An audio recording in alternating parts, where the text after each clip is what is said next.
Powerful. The evaluator Xiao Ziru could not resist but exclaim out when she saw Han Yuxian's technique. What? Miss Xiao, did you manage to see through her technique? Lu Gu asked. Although the ice mist had pervaded out, but with their cultivation, they could see something else within the ice mist. Lu Gu only managed to see Han Yuxian casually striking at gold steel with her sword, and the air all around gold steel immediately congealed into ice, firmly locking him in place. How could Han Yuxian wield such a terrifying technique? In truth, Han Yuxian was preparing for this technique right from the start. All of you just saw her seal gold steel, but did not focus on the ice mist around the stage. Xiao Ziru said indifferently. All of this ice mist was in fact the most important point that sealed gold steel. Han Yuxian used her own techniques to release ice and snow. Her goal wasn't to seal gold steel but prepare for this technique. She had long known that ordinary ice can never lock gold steel down, thus she had to do this.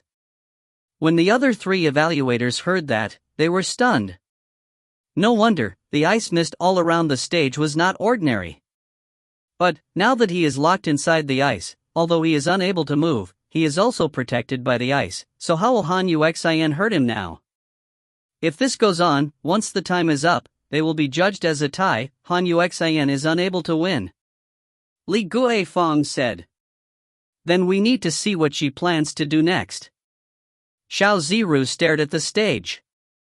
Everyone looked on. Han Yuxian had sealed gold steel within the ice, but did not stop at that. She moved once again, like a fairy dancing around, quickly circling the large ice statue. Her sword in hand was like a mirror that produced many minute stardust in the air while she moved around. When she finished, Han Yuxian leapt up and like a feather, she gently landed on the side of the stage and waved her hands. Crack! Many different sized cracks formed on the gigantic ice statue, and the moment these cracks appeared, all the stardust flew straight into the cracks, straight to gold steel. So. Countless of white lights cut gold steel's body, and when he thought that he could break out through the cracks, he was locked down by all the of white light, and was instantly immobile. After being sealed in ice, the body will start to slow down, spirit chi will also slow down, gold steel's defense will start to disappear, and despite the lacks in the ice, he is unable to instigate his true divine spirit chi to defend his body, thus Han Yuxian was able to cut into his body. Her mystical technique is rather strange. I wonder how many of such strange mystical techniques the ultimate martial world has. Su Yun stared at the stage and muttered. Whoosh! The ice statue crumbled, gold steel's body was revealed once again, but he no longer moved as he maintained the position he was in when he was sealed in the ice. In the next moment, boom, the large pumpkin hammer dropped to the ground, his arms and legs had suddenly broke apart, and piece by piece, like a human puppet, he dropped to the ground. Although he was not dead, but his appearance looked extremely miserable. All of his wounds had been covered by ice, his blood even froze, proving Han Yuxian's might. The entire venue was silent. Victory! All the spectators could only watch on with their eyes opened. Xu Wen regained his senses. Seeing the messy stage, he shouted with trembling voice, "The winner, participant H. Han Yuxian from Group A." It was only after a few seconds did the spectators regain their senses from his exclamation. Not long later, they all started to scream and roar, everybody shouting and chanting Han Yuxian's name. Han Yuxian! Han Yuxian! Miss Han Yuxian, I love you! Awesome! Gold Steel was an expert that had fought his way up to the top 20s. As a third-stage spirit master cultivator, he was actually so easily dealt with by Han Yuxian. Adding that she was unharmed throughout the whole fight, her beautiful and calm strength had convinced countless of people. This Han Yuxian is interesting. Above the stage in the western pavilion, a blurred figure slowly nodded his head. Han Yuxian has extremely high talent and has taken discipleship under the Ice Heart Hall. The mythical Ice Jade Arts she trains in is a first-class mystical technique, so to have such strength is not surprising. What this subordinate finds strange is that our competition is able to attract the likes of her. That is truly surprising. Huaquan Kai, who was standing by the side, cupped his fists and said with a smile. Regardless of what her goal is by participating in this competition, you better be prepared. I believe that you will be facing against her in a few rounds, but you better not disappoint me. Master, rest assured, Quan Kai will give it his all. Quan Kai immediately replied.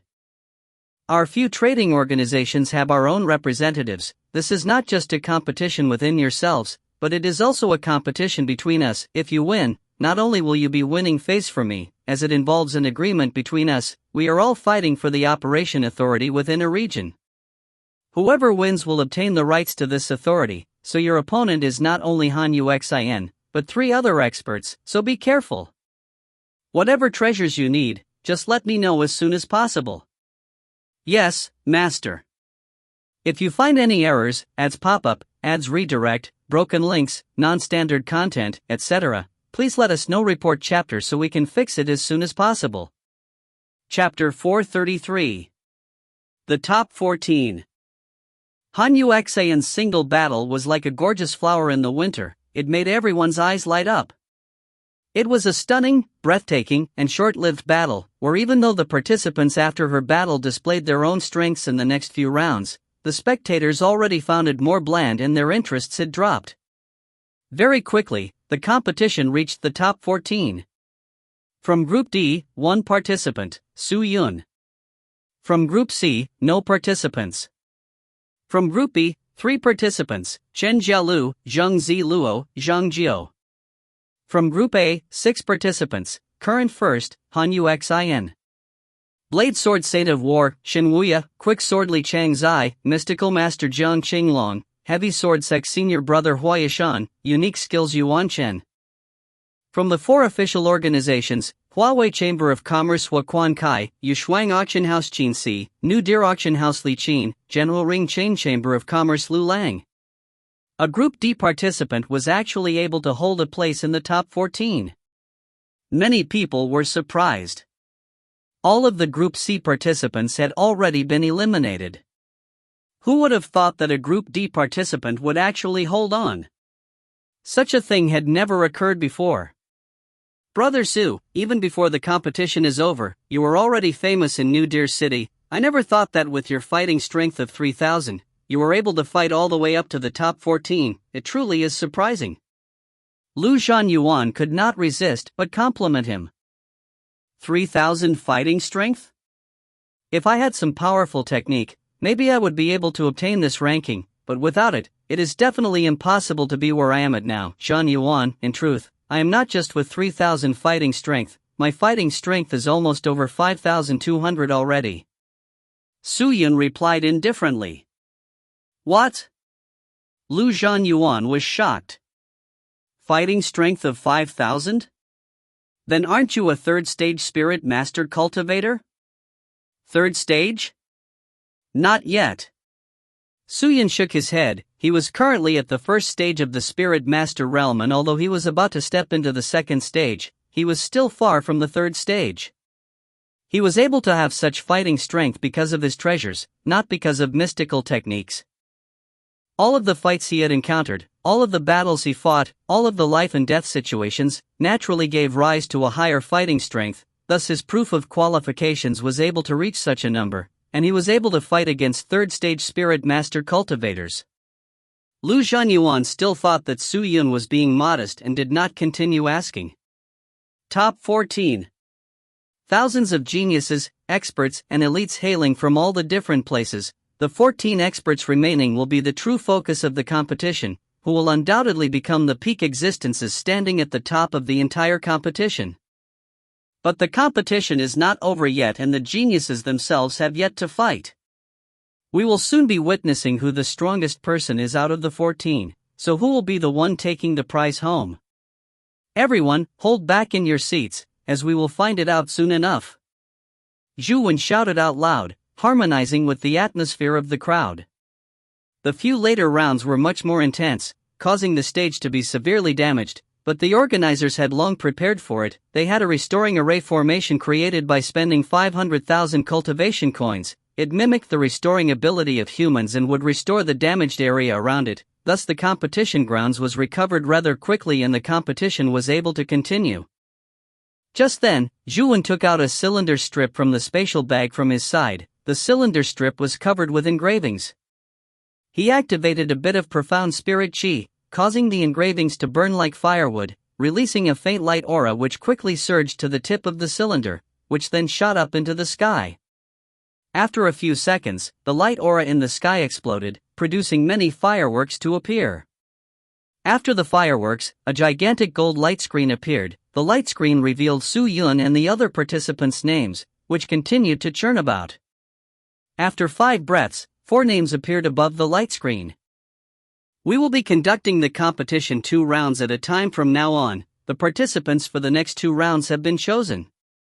In the first match, we will have Mystical Master Jiang Qinglong against Unique Skills Yuan Chen, and in the second match, we will have Group B participant Chen Jialu up against Yushuang Auction House's representative, Qin Si.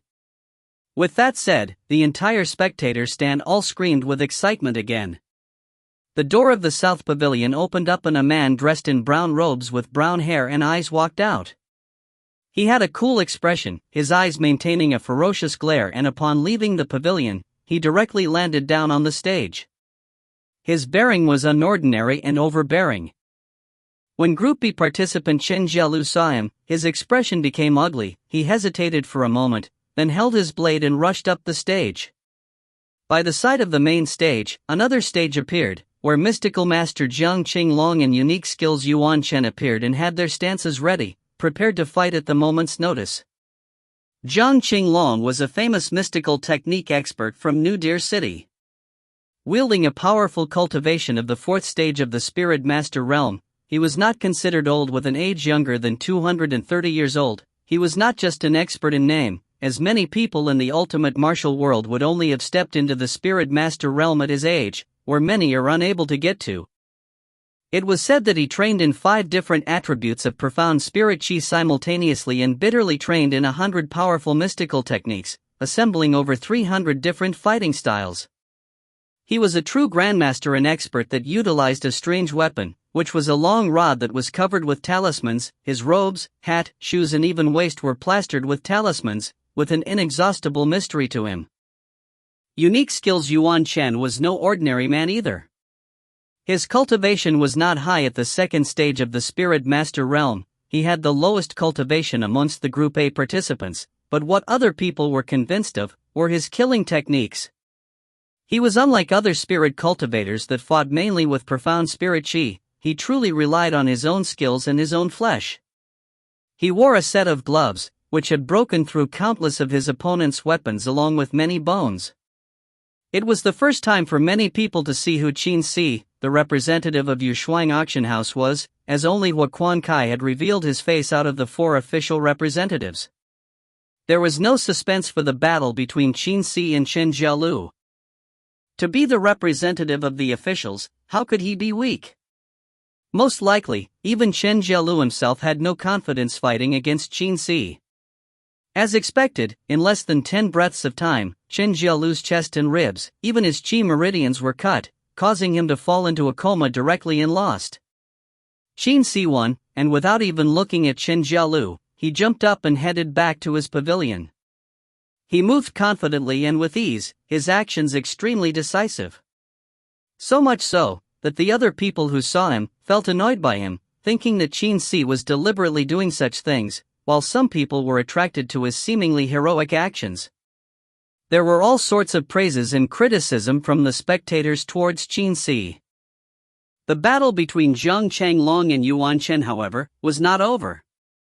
They were both experts, one an expert through routine, another an expert in a myriad of techniques. Neither one of them used much profound spirit chi. Instead, they used their own techniques, causing their battle to be extremely spectacular. Jiang Qinglong danced with his long rod, and with a strike to the ground, ice formed and spread towards Yuan Chen.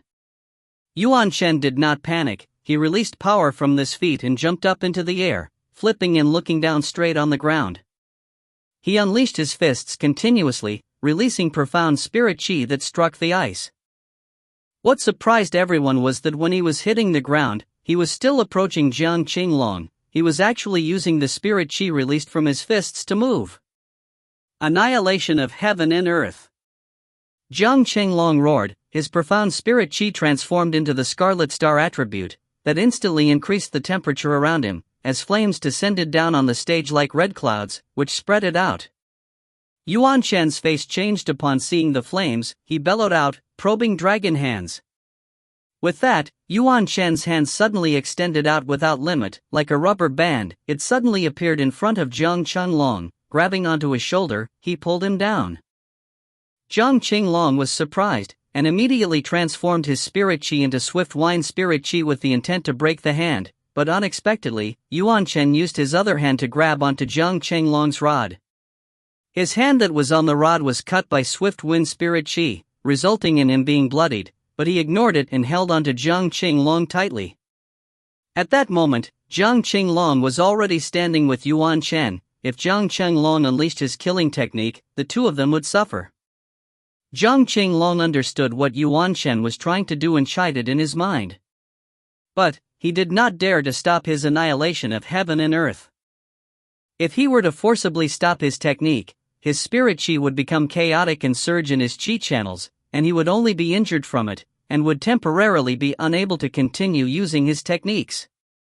If he were to stop it, Yuan Shen would be able to unleash his attacks, and would ultimately win. "You're not stopping your technique?" Seeing that the fiery clouds were flowing lower, Yuan Shen asked anxiously. "If I do, I will lose. If I don't, I have the chance to win," Zhang Qinglong said coldly. "But if you don't, you and I might die." Yuan Shen gritted his teeth and said, "Humph, so what? Isn't common for participants to die?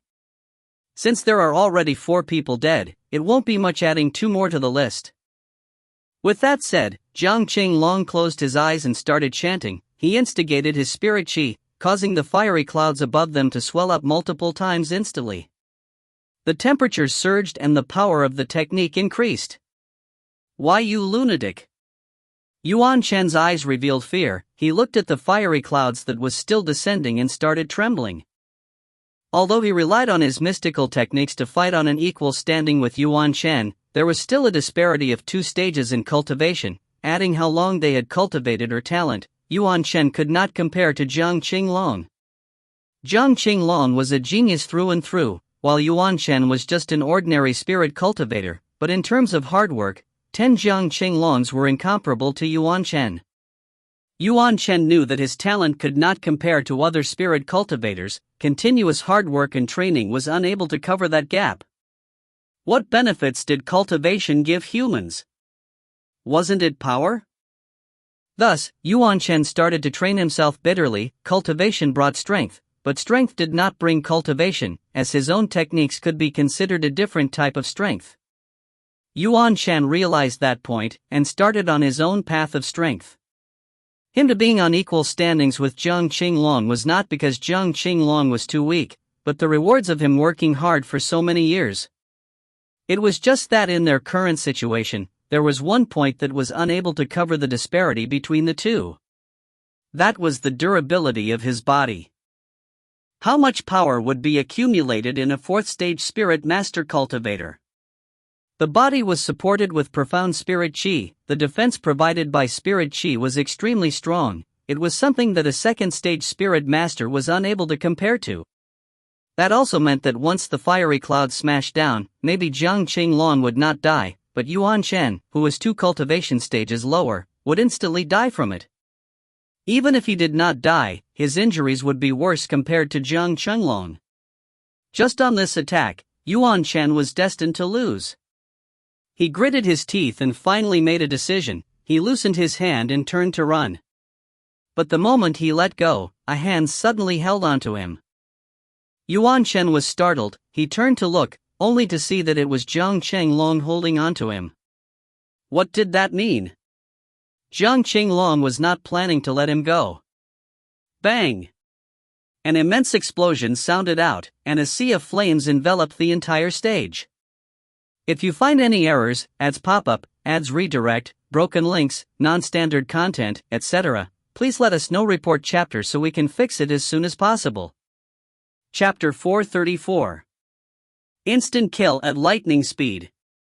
Yuan Shen was heavily injured and is in imminent danger. he was sent to the resting area to receive emergency treatment. While Jiang Qinglong's injuries were not light either, majority of the treasures on his body were destroyed, many of the spirit essences in his body were charred and his cultivation was almost destroyed. He was sent with Yuan Chen together to receive treatment. Although Jiang Qinglong won, his move was too ferocious. He would most likely be unable to contend further. Spectacular, truly spectacular. I never thought that the 4 participants would bring us such spectacular performances. The host, Zhuwen, started to exaggerate untiringly. It would have been fine if he called Jiang Qinglong's competition to be spectacular, but Qin Si and Chen Jiayuan's battle was too one-sided. The atmosphere was at a boil. The spectators seemed to be immersed in Jiang Qinglong's fiery sky technique and its might. The stage was restored. The focus was not on Zhuwen, but the gigantic golden splendor in the sky. When Zhuwen finished talking, the light screen was once again activated. It should be my turn to go up. Suyun took a breath and looked at the light screen in the sky. At that moment, all the spectators turned and looked at the light screen. All right. Now, let our next participants appear. For the first match. Current first place, Hanyu Xin, against Group B participant, Zheng Ziluo. For the second match. Group D participant, Su Yun, against Group B participant, Zhang Jiu. Roar! With the participants being set, the entire grounds immediately flew into an uproar. Hanyu Xin. Hanyu Xin. Hanyu Xin. Hanyu Xin. Hanyu Xin. Hanyu Xin. Everyone called out in unison at the young lady dressed in ice blue robes. Some of them were agitated, some excited, some looking forward for her performance, while some were in worship of her. At that moment, the young lady that resembled a goddess of war became the focus of attention. Her complexion was as smooth as ice, her pupils revealing a profundity to her. Facing the tsunami of cheers, she remained calm and cool, as though she had nothing to do with her surroundings.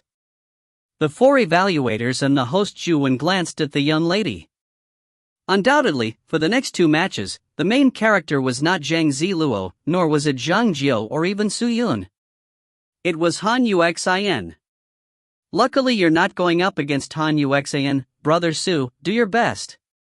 Lu Zhanyuan could not resist but look at Hanyu Xin again, then returned his eyes on Su Yun and laughed. Yeah. Su Yun nodded his head then got up. After getting Xiao Xiu to do the usual, he headed up the stage.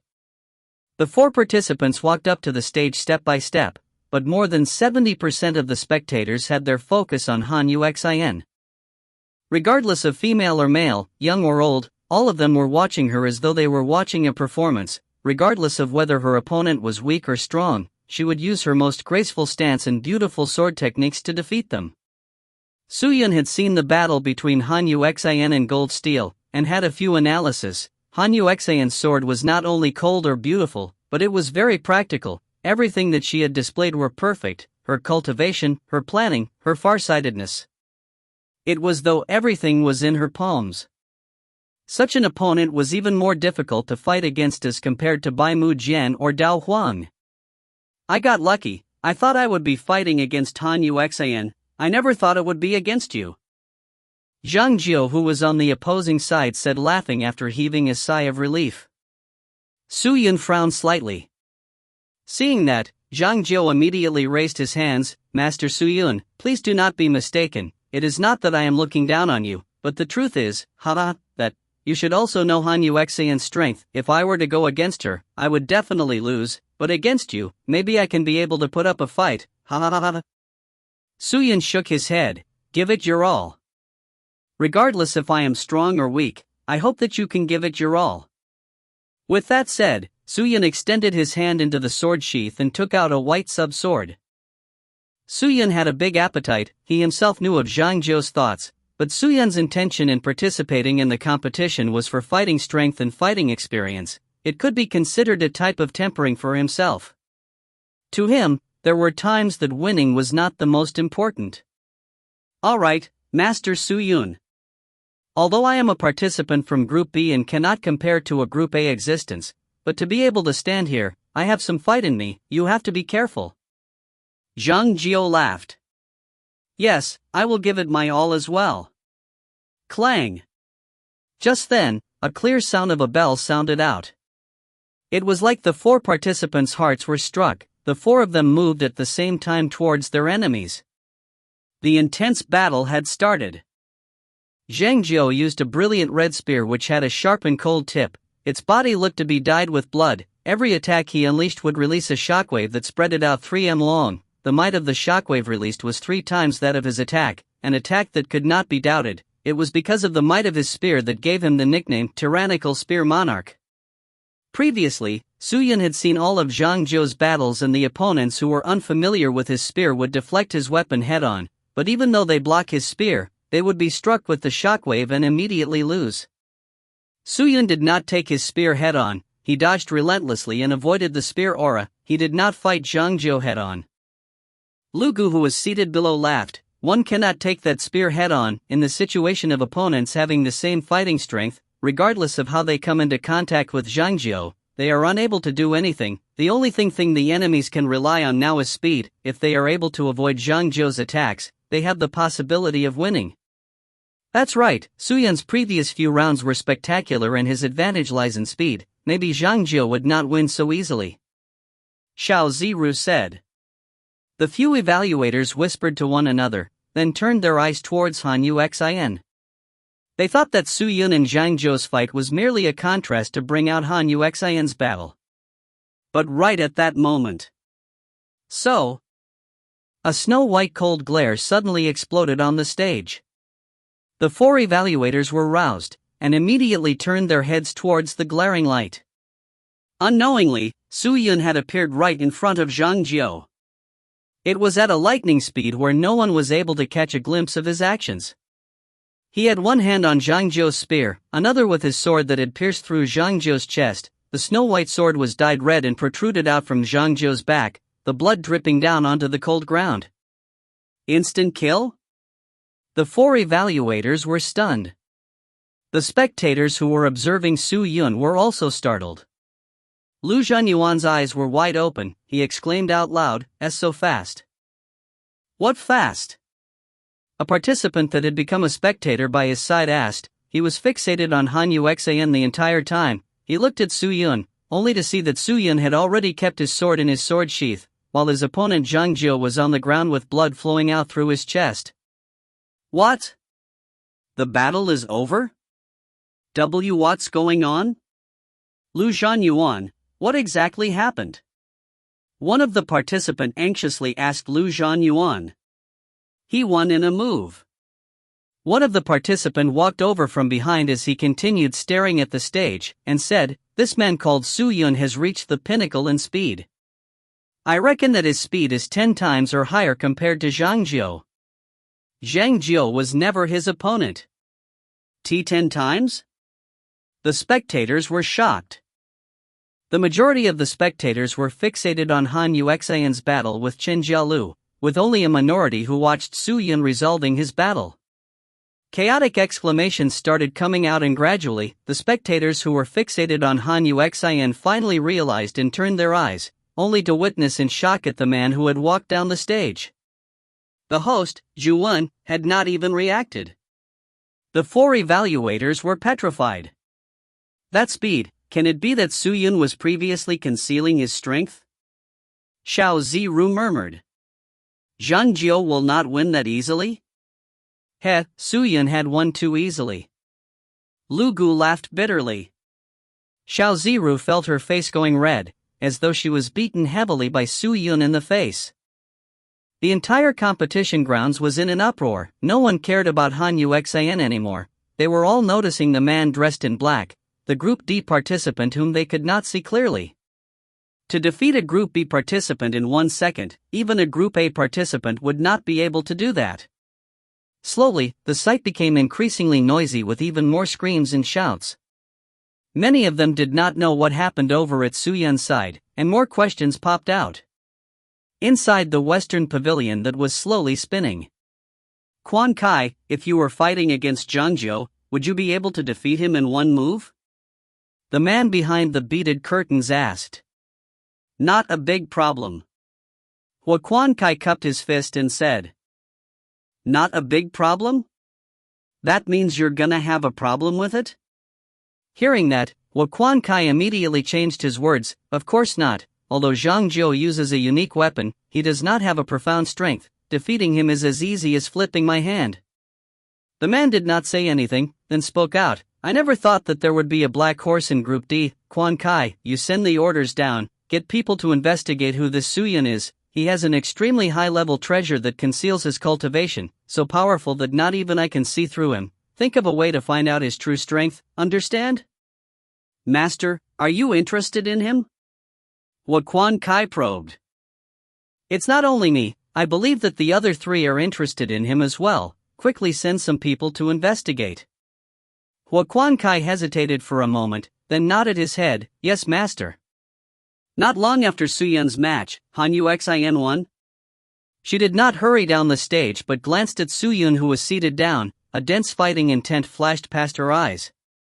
Suyun did not avoid her gaze. The competition had already reached its climax and there was no longer a need for Suyun to conceal his strength. Instead, he would quickly resolve the battles and prevent himself from getting injured, as saving his strength was the priority. He needed to prepare for the next round. The people around them were discussing about Suyun's speed. Even Lu Zhanyuan was talking non-stop into Suyun's ears, but Suyun completely ignored them and sat down to meditate, taking the time to recuperate. A few participants carefully approached Suyun and sized him up. No doubt, Suyun had become the most interesting person in the competition. He had killed Dao Huang and defeated by Mu Jian. This time, he had defeated Zhang Jiu, one of the top 14 participants, in a second. All of these surprising events were actually done by a Group D participant. The next battle was between Hua Yashan and the representatives of the organizations, thus Suyun was able to rest. But not long before he had closed his eyes, Lu Zhanyuan, who was constantly talking non-stop, suddenly stopped. He anxiously nudged Suyun and spoke softly. Brother Su, Li Changzai is coming over. Swift Sword Li Changzi? Suyun opened his eyes and looked towards the corridor. There were conversations going on there, by a few participants, which had something to do with Li Changzai. Seems like he's another famous person. You must be young noble Suyun. Hello, I am Li Changzai, it is nice to meet you. Li Changzai walked to Suyun and cupped his fists. If you find any errors, ads pop-up, ads redirect, broken links, non-standard content, etc., please let us know. Report chapter so we can fix it as soon as possible.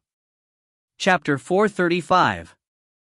Swift Sword against Heavy Sword. Young noble Li is too polite. Suyun got up and cupped his fists. I wonder why young noble Li is looking for me? Li Changzai laughed and spoke. Changzai has observed young noble Su's previous match earnestly. Young noble Su, you are very strong. Your speed is surprisingly unparalleled. If not for Changzai's many years of training in my eyes, I am afraid I would not be able to catch a glimpse of young noble Su's figure. Suyun did not say anything, and sat back down. Li Changzai helped himself to sit down beside Suyun as well. He cupped his fists again, and said, I have stayed in New Deer City for a period of time, and in this period of time, I quarreled with a few spirit cultivators and dueled with them. With my quick sword, I defeated 7 of them, so people gave me the nickname of Fastest Swift Sword. At that time, I had accepted it willingly, until I met you, young noble Su. I am afraid that my nickname should be given to you now. Young noble Li is too modest. I have also seen your matches. In terms of speed, you need not pass down the nickname of Swift Sword. Li Changzai smiled and shook his head, then spoke softly. I have to ask. Young noble Su, who is your master? Who imparted you your swift sword techniques? Hearing that, Suyun hesitated for a moment. He shook his head, and did not answer the question. Seeing that, Li Changzai revealed a look of disappointment. But I am hoping to have the fortune of sparring with young noble Su in the coming few rounds. Since young noble Su's advantage is what Changzai fancies, Changzai hopes to learn a thing or two from young noble Su.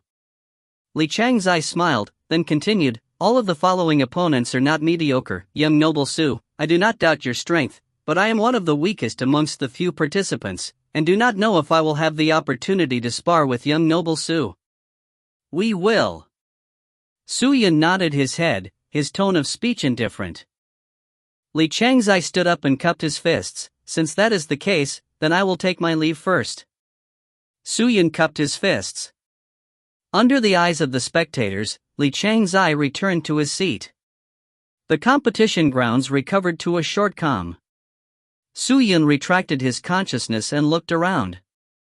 All of the Group B participants had been eliminated, leaving only the 4 participants representing the 4 official organizations, Group A experts, Han Yuxian, Shen Wuya, Li Changzai, Hua Yishan and Jiang Qinglong.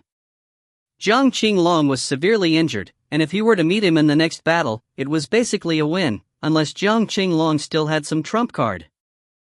For the remaining people, none of them were easy to deal with, especially the 4 representing the 4 official organizations. Their fighting strength was difficult to extrapolate and they held the advantage over the other participants in terms of treasures. Since the treasures would be supplied by the organizations, none of them would be low-grade treasures. After staying in Ultimate Martial World for so long, Su Yun had some understanding of the place.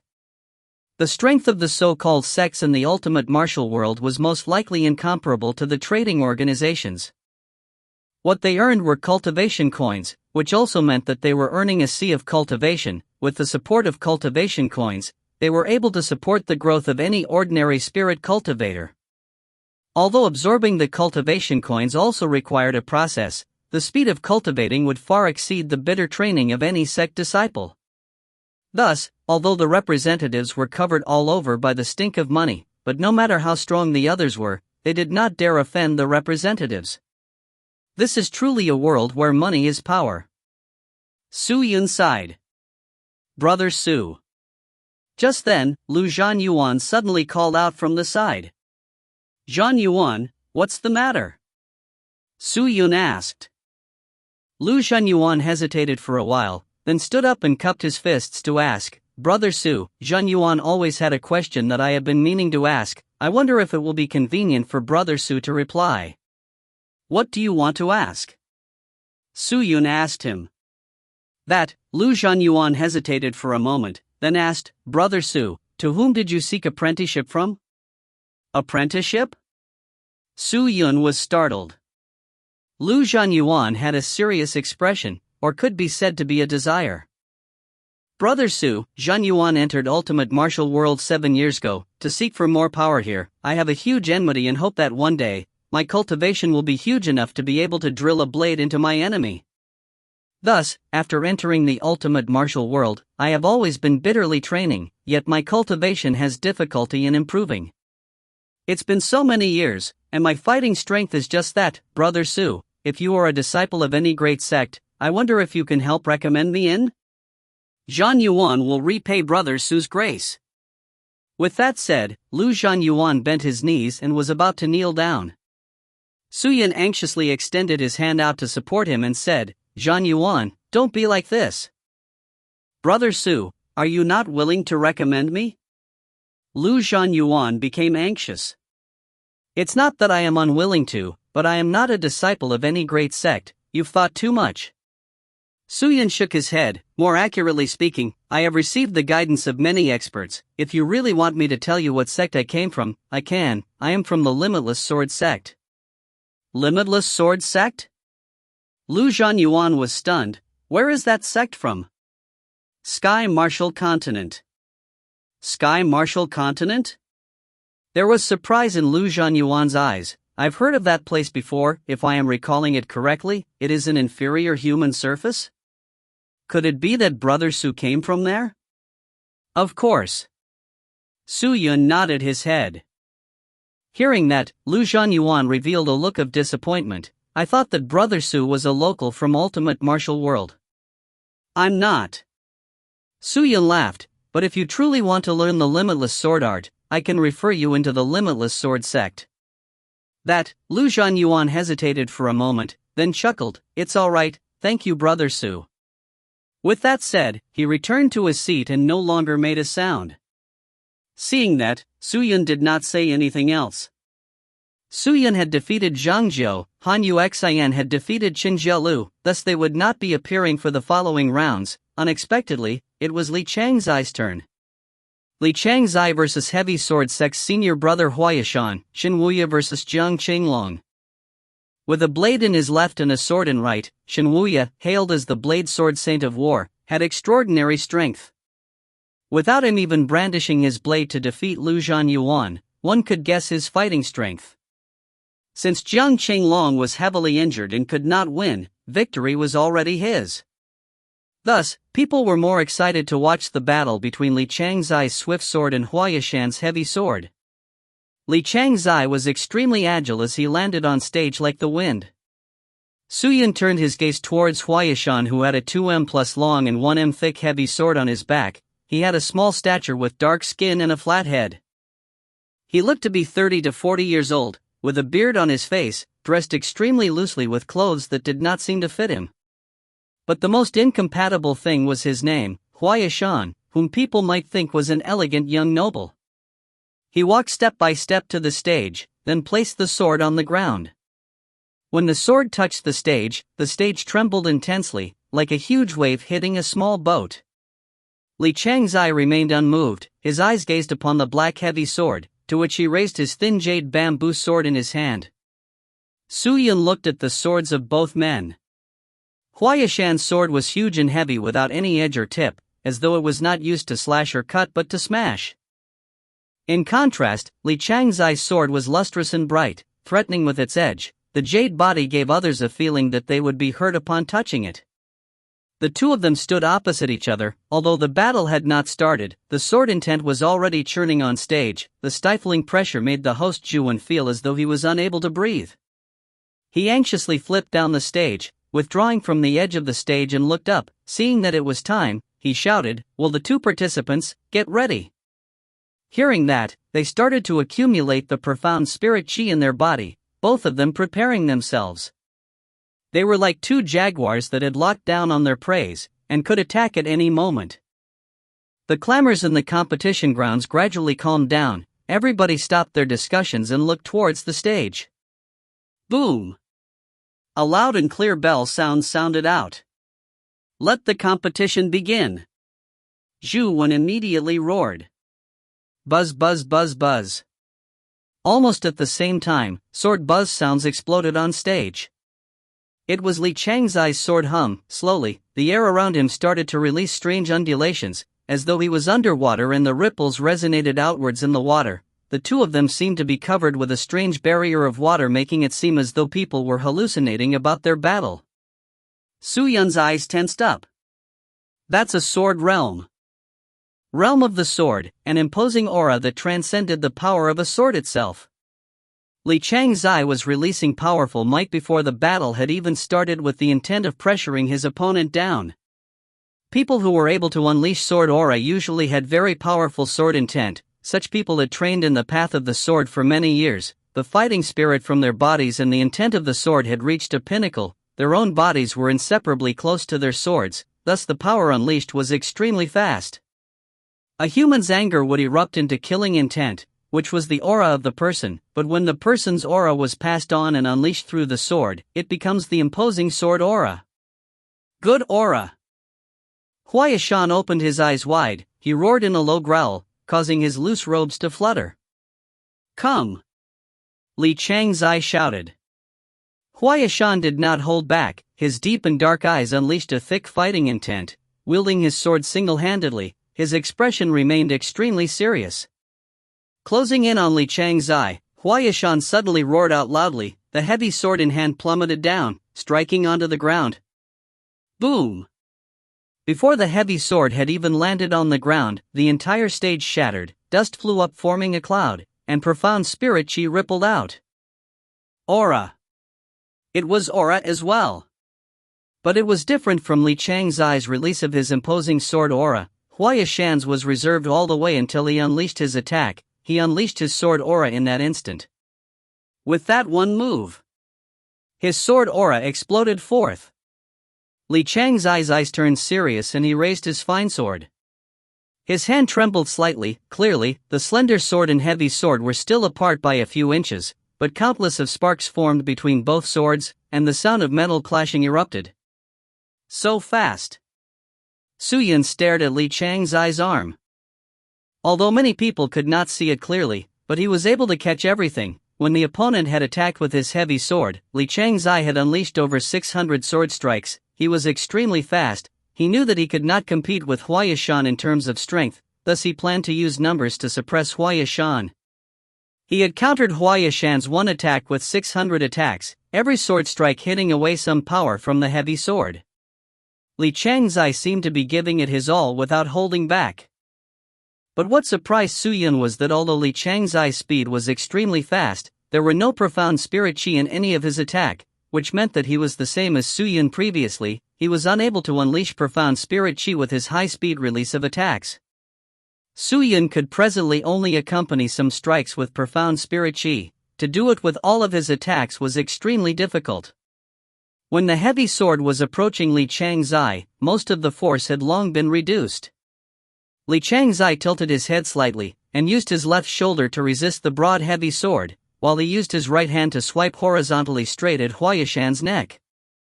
His movements were extremely smooth, it flashed as fast as lightning. If you find any errors, ads pop-up, ads redirect, broken links, non-standard content, etc., please let us know. Report chapter so we can fix it as soon as possible.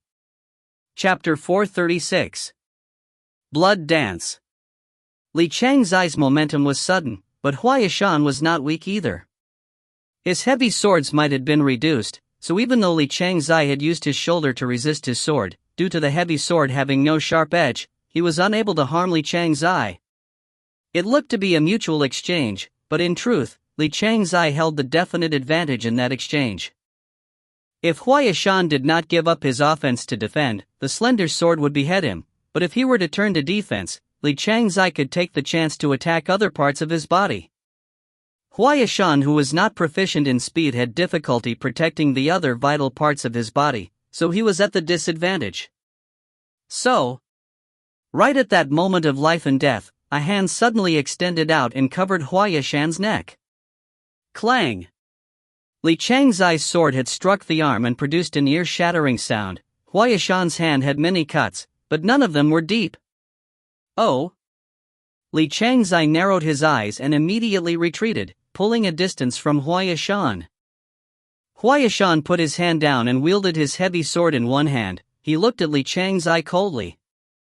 I should have long guessed it with your heavy sword. Not only did you train in swift wind spirit chi, but you definitely have trained in true divine spirit chi. Your defense is extraordinary.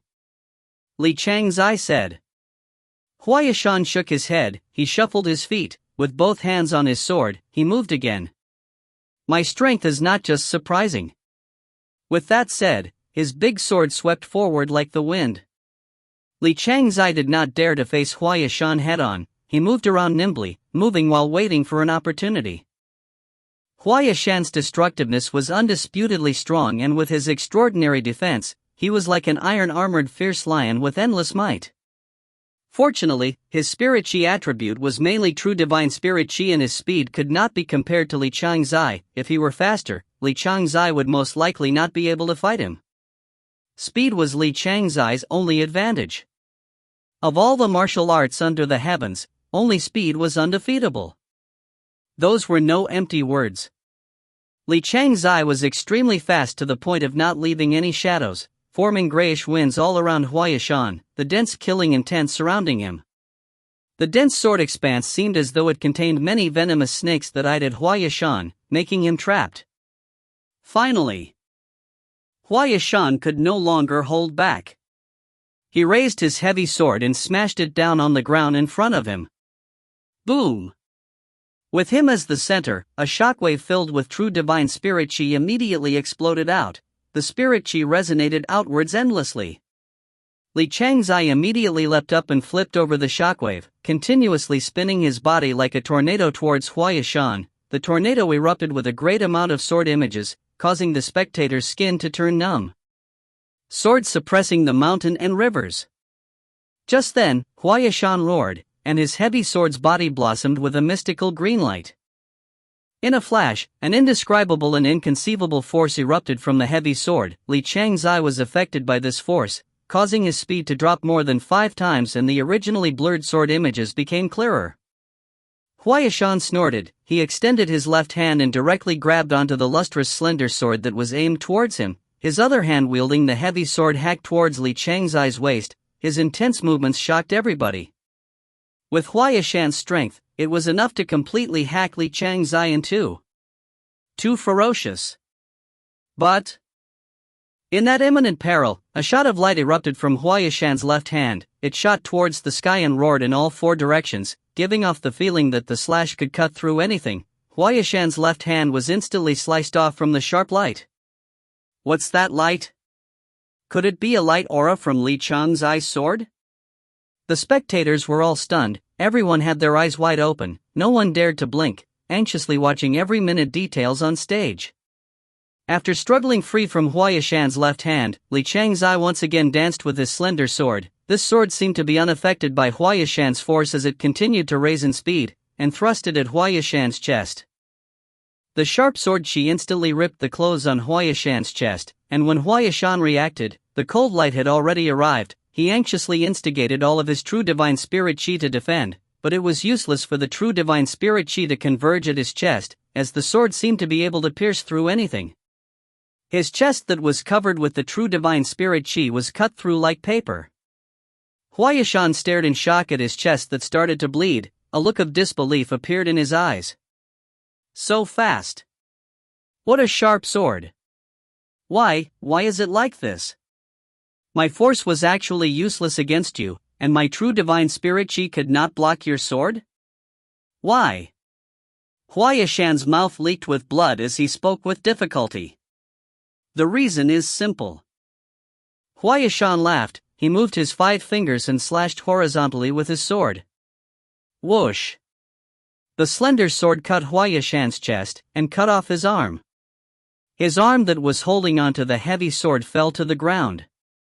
Huaishan was crippled. Li Chang's eye kept his slender sword. His 5 fingers on his left hand touched the lustrous and slender sword body and said indifferently, "My sword is called Blood Dance. Blood Dance." Hearing that, Huaishan's eyes widened. Is it the treasured sword that has the Rising Wind mythical formation sealed in it? Blood Dance?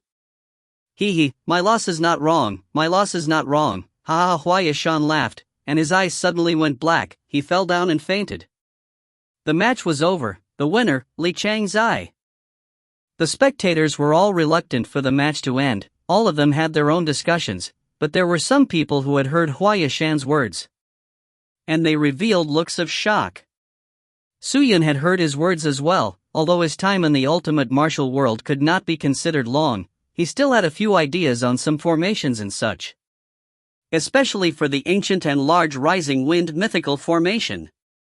It was said that this formation was able to break through all Tao, disregard all mystical techniques, and was hailed as the absolute king of formations. As to what was used for the formation, Suyun did not know much, but without question, it was a unique formation that no ordinary cultivator could touch upon. Li Chang's eye possessed the Rising Wind mythical formation? Most likely it was a simplified model of the real formation, otherwise it would not be able to be sealed inside the sword. Furthermore, his current cultivation was not strong enough to control such a large formation. Oh? So the sword Li Chang's eye was using is Blood Dance? No wonder Huaishan lost. It is said that Blood Dance has a formation sealed in it. It is a modified version of the Rising Wind mythical formation. Although its might is incomparable to the true version, it is not bad either. To activate the revised version and to be able to use Blood Dance's unstoppable power, it will definitely affect the user. It disregards the influence of any profound spirit chi, so although the small formation cannot be sustained for a long time, its might and effectiveness is truly surprising. Thus this slender sword, Blood Dance, is one of the famed swords. But who would have thought that it would actually be in Li Chang's eye's hands? I wonder how he got it. Just then, one of the participants in the resting area spoke to the person next to him. Suyun heard his words and secretly nodded his head. It tallied with his own guess, and from that, he could roughly estimate Li Chang's eye strength. Although his speed was slower than Su Yun did not know how fast Li Changzai's speed could go up till, as Su Yun's limit was 900 swords in a second. I wonder how many swords can he unleash? For some reason, Su Yun was excited to fight with Li Changzai. Li Changzai left the stage and returned to his seat to recuperate. He swallowed a pill and closed his eyes to rest. After that, he took a glance at Su Yun. Sensing Li Changzai's gaze, Su Yun looked over, to see that Li Changzai was smiling at him, and cupped his fists towards Su Yun. He then turned his head back and closed his eyes.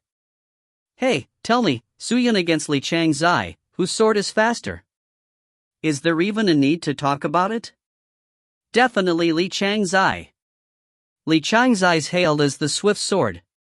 If his sword is not the fastest, who can be? But all of you have seen how Su Yun had defeated Zhang Jiao in 1 second, that speed is not to be belittled as well. That's right, I say, Su Yun is even faster. Tisk, what's Su Yun worth? Look at how he gets defeated by Li Changkai. I can't wait for them to fight on stage, but it is a pity, the following participants are all extremely powerful as well. If one of them gets eliminated, we won't have a show to see anymore. That's true. The spectators were all talking amongst themselves. The formation beneath the stage activated again, slowly restoring the broken stage. Zhuan climbed up the stage and looked around. He then raised his fat hands and aimed towards the gold screen in the air. Next up, we have 7 participants left. They are all the excellent figures of the competition. Each one of them are giants among men, elites among elites. Han Yuxin, Shan Wuya, Li Changzai, Hua Quan Kai, Xin Si, Li Qin, Lu Lang. Out of these 7, who will be the crowned champion of the competition? Let us widen our eyes and look at the screen. For the next participants of the competition. Who will they be? All the clamor stopped. All the spectators had their eyes fixated on the golden screen in the air, where the words were flying about endlessly. After about 3 seconds of shuffling, 4 names appeared. Han Yuxin against New Deer Auction House Li Qin. Su Yun against Blade Sword Saint of War, Shen Wuya. Roar! The entire competition grounds erupted into an intense joy. Han Yuxin's name had once again blown away the entire competition grounds. Undoubtedly, the beautiful and tall female warrior was the idol of countless people. Especially for the strong male cultivators who desired her. Su Yun glanced at the crowd, pulling on his hood. He stood up. Crack! Just then, a loud sound came by his side. He turned his head to look, only to see Lu Zhanyuan staring intently at Shen Wuya. His new fists were clenched extremely tightly, and because they were just formed, they were extremely weak. His action had caused the bones to break, but he looked as if he did not feel pain, as though he did not know they had broken. You hate him? Su Yun asked. Lu Zhanyuan was startled as he turned to look at Su Yun, then shook his head and said, I am just not reconciled to the loss. You still want to fight with him? Lu Zhanyuan nodded his head. One day, I will win against him. Su Yun looked at the deep fighting intent in Lu Zhanyuan's eyes, and suddenly felt that Lu Zhanyuan was the true champion of the competition. From the start of the competition to now, he changed a lot and benefited a lot. Growth was considered the most prized thing to have. He could not help but chuckle, then turned and walked towards the corridor. Zhanyuan, I will be waiting for that day. If you find any errors, ads pop up, ads redirect, broken links, non-standard content, etc., please let us know. Report chapter so we can fix it as soon as possible. Chapter 437. Blade Sword Saint of War. Shen Wuya, despite being a disciple of the Berserk Blade sect, gained the guidance of a sword expert and trained in a unique sword technique. He could utilize sword techniques with his blade and blade techniques with his sword.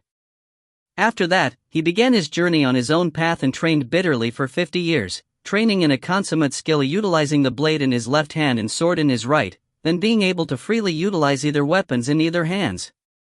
Crossing swords with him would feel like fighting with a sword expert and a blade expert at the same time. The feeling of 1 versus 2 would undoubtedly increase the pressure on his enemies. Ever since Shen Wuya started roaming about, he had obtained his victories easily. No one could last more than 30 rallies against him. Even the Grade A participant he fought previously lasted only 20 rallies before having his right arm cut off, his stomach pierced through, losing terribly. Shen Wuya held onto a green blade and a dark sword and walked up the stage. He turned his head and looked at Su Yun, who carried his sword sheath, revealing a cheeky smile. "Su Yun, you better not lose here, I haven't fought with you yet." Li Changzai, who was below, spoke out. "This match will definitely be very exciting." Evaluator Lu Gu no longer had a lazy look as he had his eyes opened wide, looking at the two stages. He looked at Shen Wuya's side, then to Han Yuxian's side, and became annoyed as he voiced out, "Everything was fine, why must they have 4 participants up on stage at one time? We can't enjoy the battles now, sigh. It's because they don't have enough time, but we can't do anything about it. This competition belongs to the organizations. If they want it to be fast, we have no choice but to end it fast."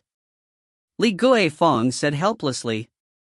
The main reason was because of the many participants who delayed the competition in the middle, otherwise we would have had enough time. Let them drag the time, anyways they have all received their punishments. This is a competition, if they don't decide who to win and fast, they will only suffer. Lu Gu sneered, then changed the topic. "Come to think about it, if there comes a chance where a killing technique were to appear on stage later, are we going up?" When he asked that, the other 3 remained silent.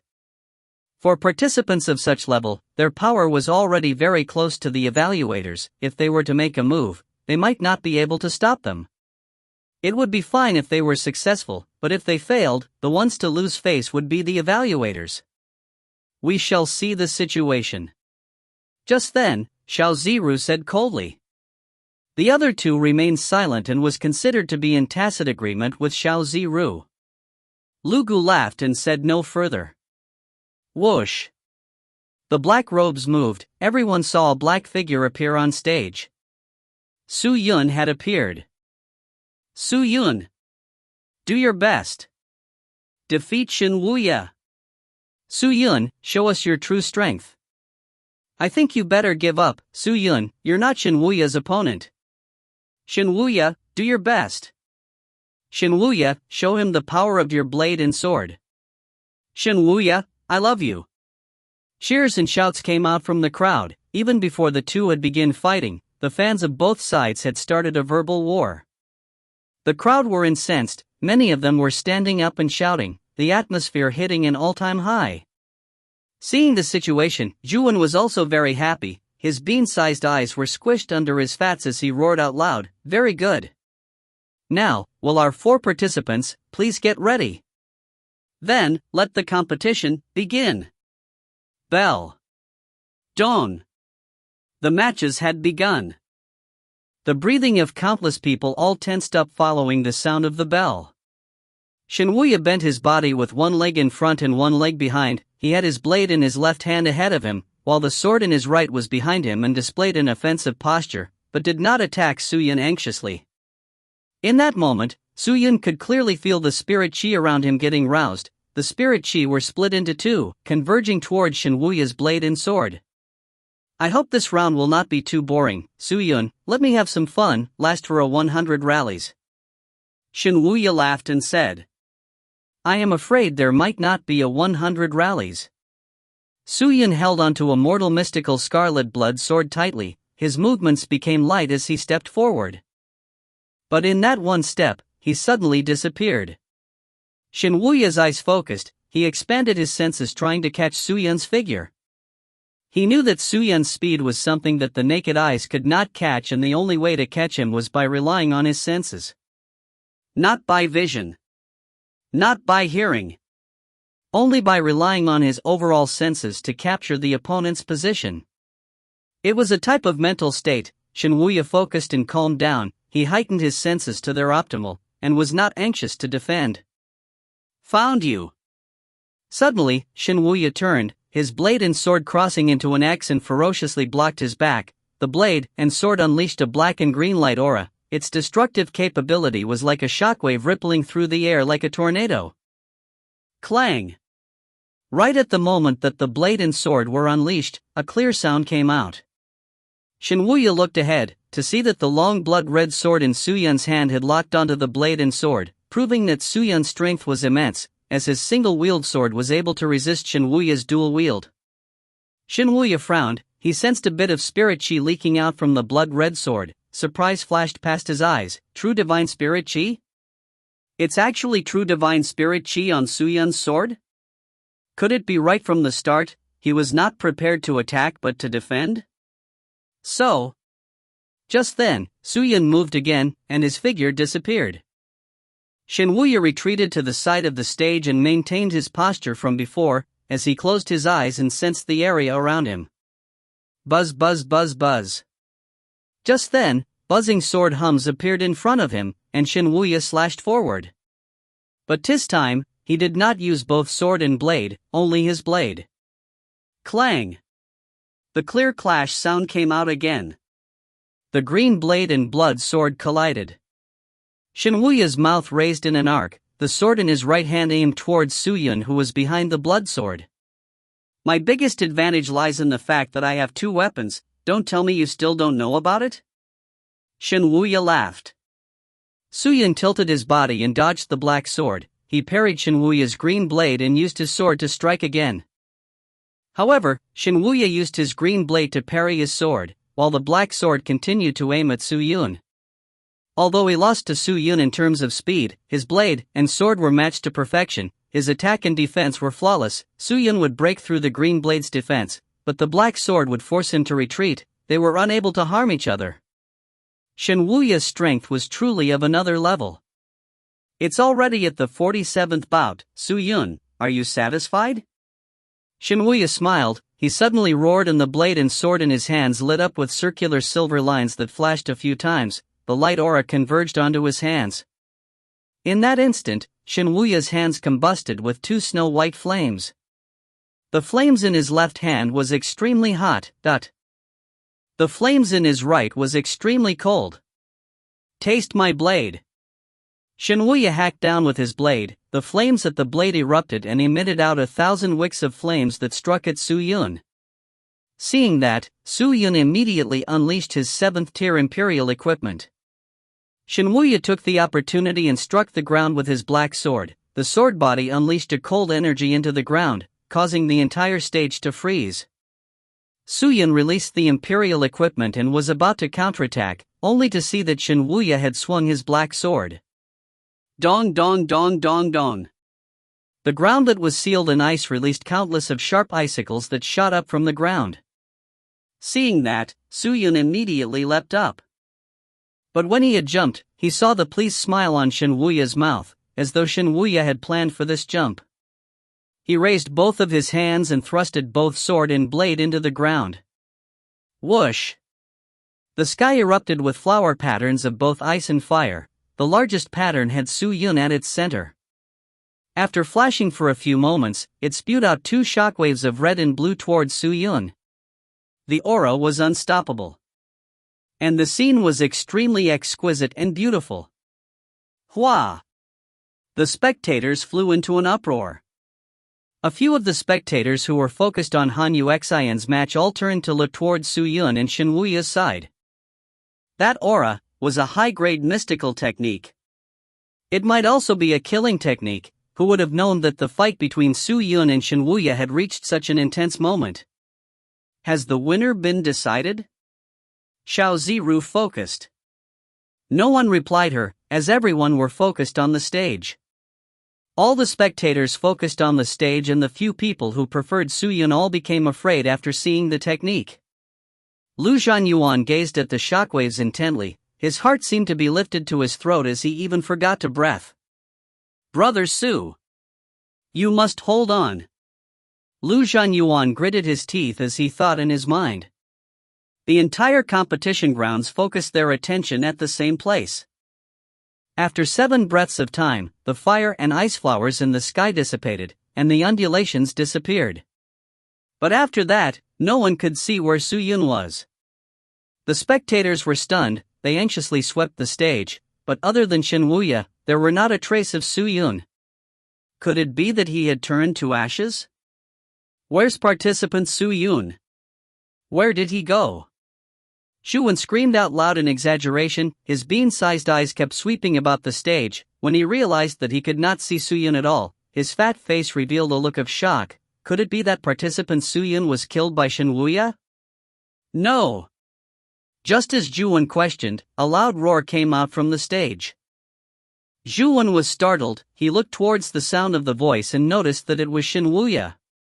He was anxiously looking around with a gloomy face. He was extremely cautious as he waved his blade and sword all around, maintaining a defensive posture. Seeing how Shen Wuya was acting, Zhu Wen became puzzled. But in the next moment, Zhu Wen realized why he was doing that. A bloodied sword had appeared in the air, which was spinning around and attacking Shen Wuya endlessly, while bringing forth 1,000 over after images with its imposing might, thrusting at Shen Wuya. Shen Wuya was anxiously using his blade and sword to resist. The flames on the blade and sword continued to spew flames as he swung at high speeds, like two dragons. The blood sword was flying fervently. Its speed seemed to have been pushed to its maximum, and the 1,000 after images were slowly being split into 10,000 sword images. In 10 breaths of time, it had unleashed over 10,000 attacks. What kind of sword technique could unleash such a speed? The flames from the blade and sword were immediately extinguished from the sword images, which resembled a beast mouth that was swallowing Shen Wuya. Shen Wuya was drenched in cold sweat as the pressure on him increased. The speed was too fast. He had never expected Su Yun's speed to reach such an astonishing level.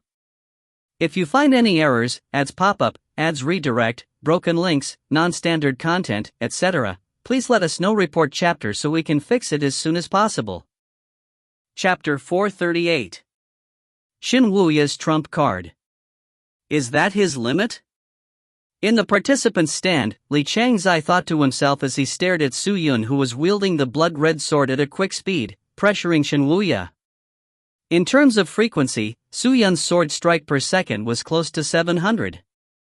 To any swordsman, this speed would already be an astonishing number, as many swordsmen who mainly relied on speed could reach 200 swords at most. It was impossible for them to go any higher, as a human being had its limits.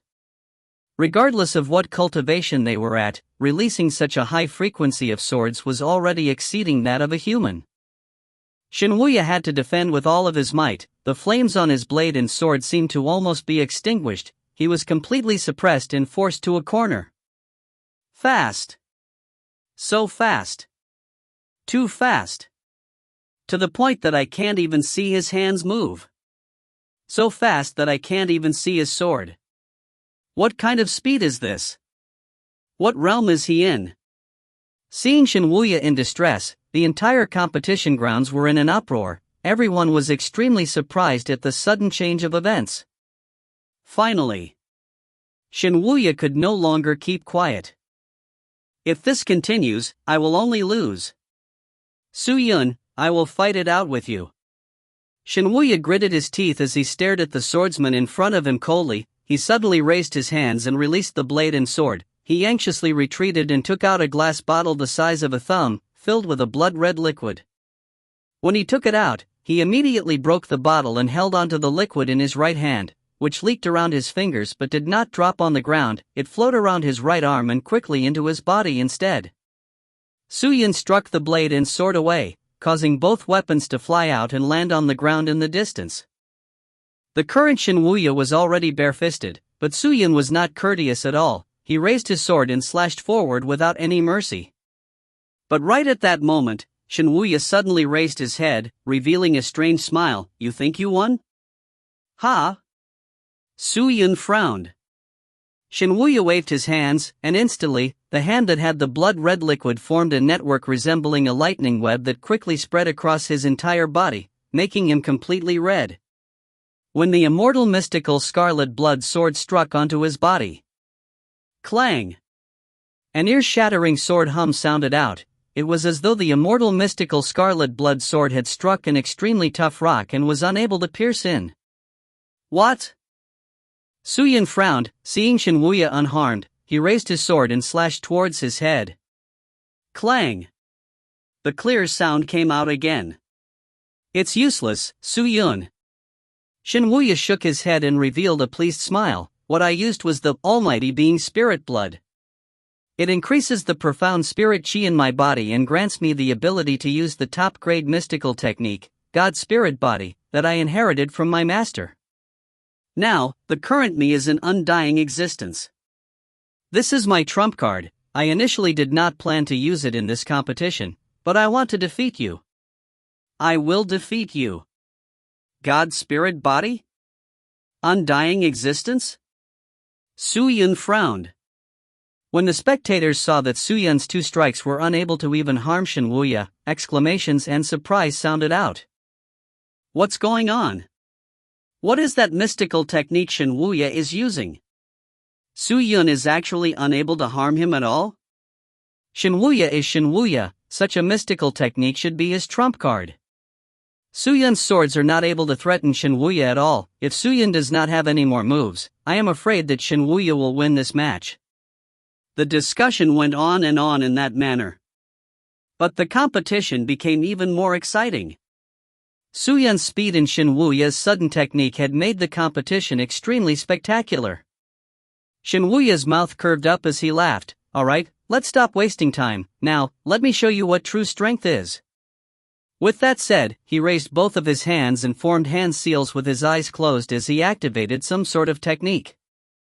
Seeing that, Su Yun immediately raised his sword and even used Sprite's Shadow's heart-tip cleaving sword art, causing the immortal mystical scarlet blood sword to become extremely sharp. Then, clang! The sound came out. It is as what Shen Wuya said, he is truly in undying existence now. The immortal mystical scarlet blood sword was completely incapable of harming even a hair of his. What is going on?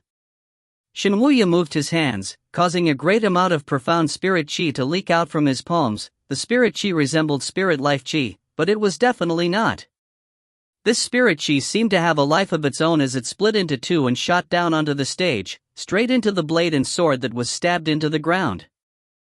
When the spirit chi landed beside the blade and sword, they quickly congealed into 2 blood men, who had a tall stature and were clad in gray armor. They looked like Shen Wuya, where they picked up their respective blade and sword and leapt up, returning back on stage and stood in front of Su Yun. What's this? Su Yun stared at the 2 blood men, his eyes filled with suspicions. You will know soon enough. Shen Wuya laughed sinisterly. He waved his hand and the 2 blood men instantly rushed forward, wielding their blade and sword at Su Yun. The surprising thing was that the 2 blood men were much more superior in their techniques compared to Shen Wuya. The one wielding the blade had astonishing strength. His slash was able to cut through mountains and part the sea, while the one wielding the sword was extremely fast and hard to detect. One blade and one sword were extremely compatible with each other, as though they were Shen Wuya's hands. Their techniques were unleashed to full saturation. Emperor Kai Yuan's slash. Shen Wuya quickly formed a seal and roared, and the 2 blood men immediately leapt up with their blade and sword into the air, locking down on Su Yun. They slashed down.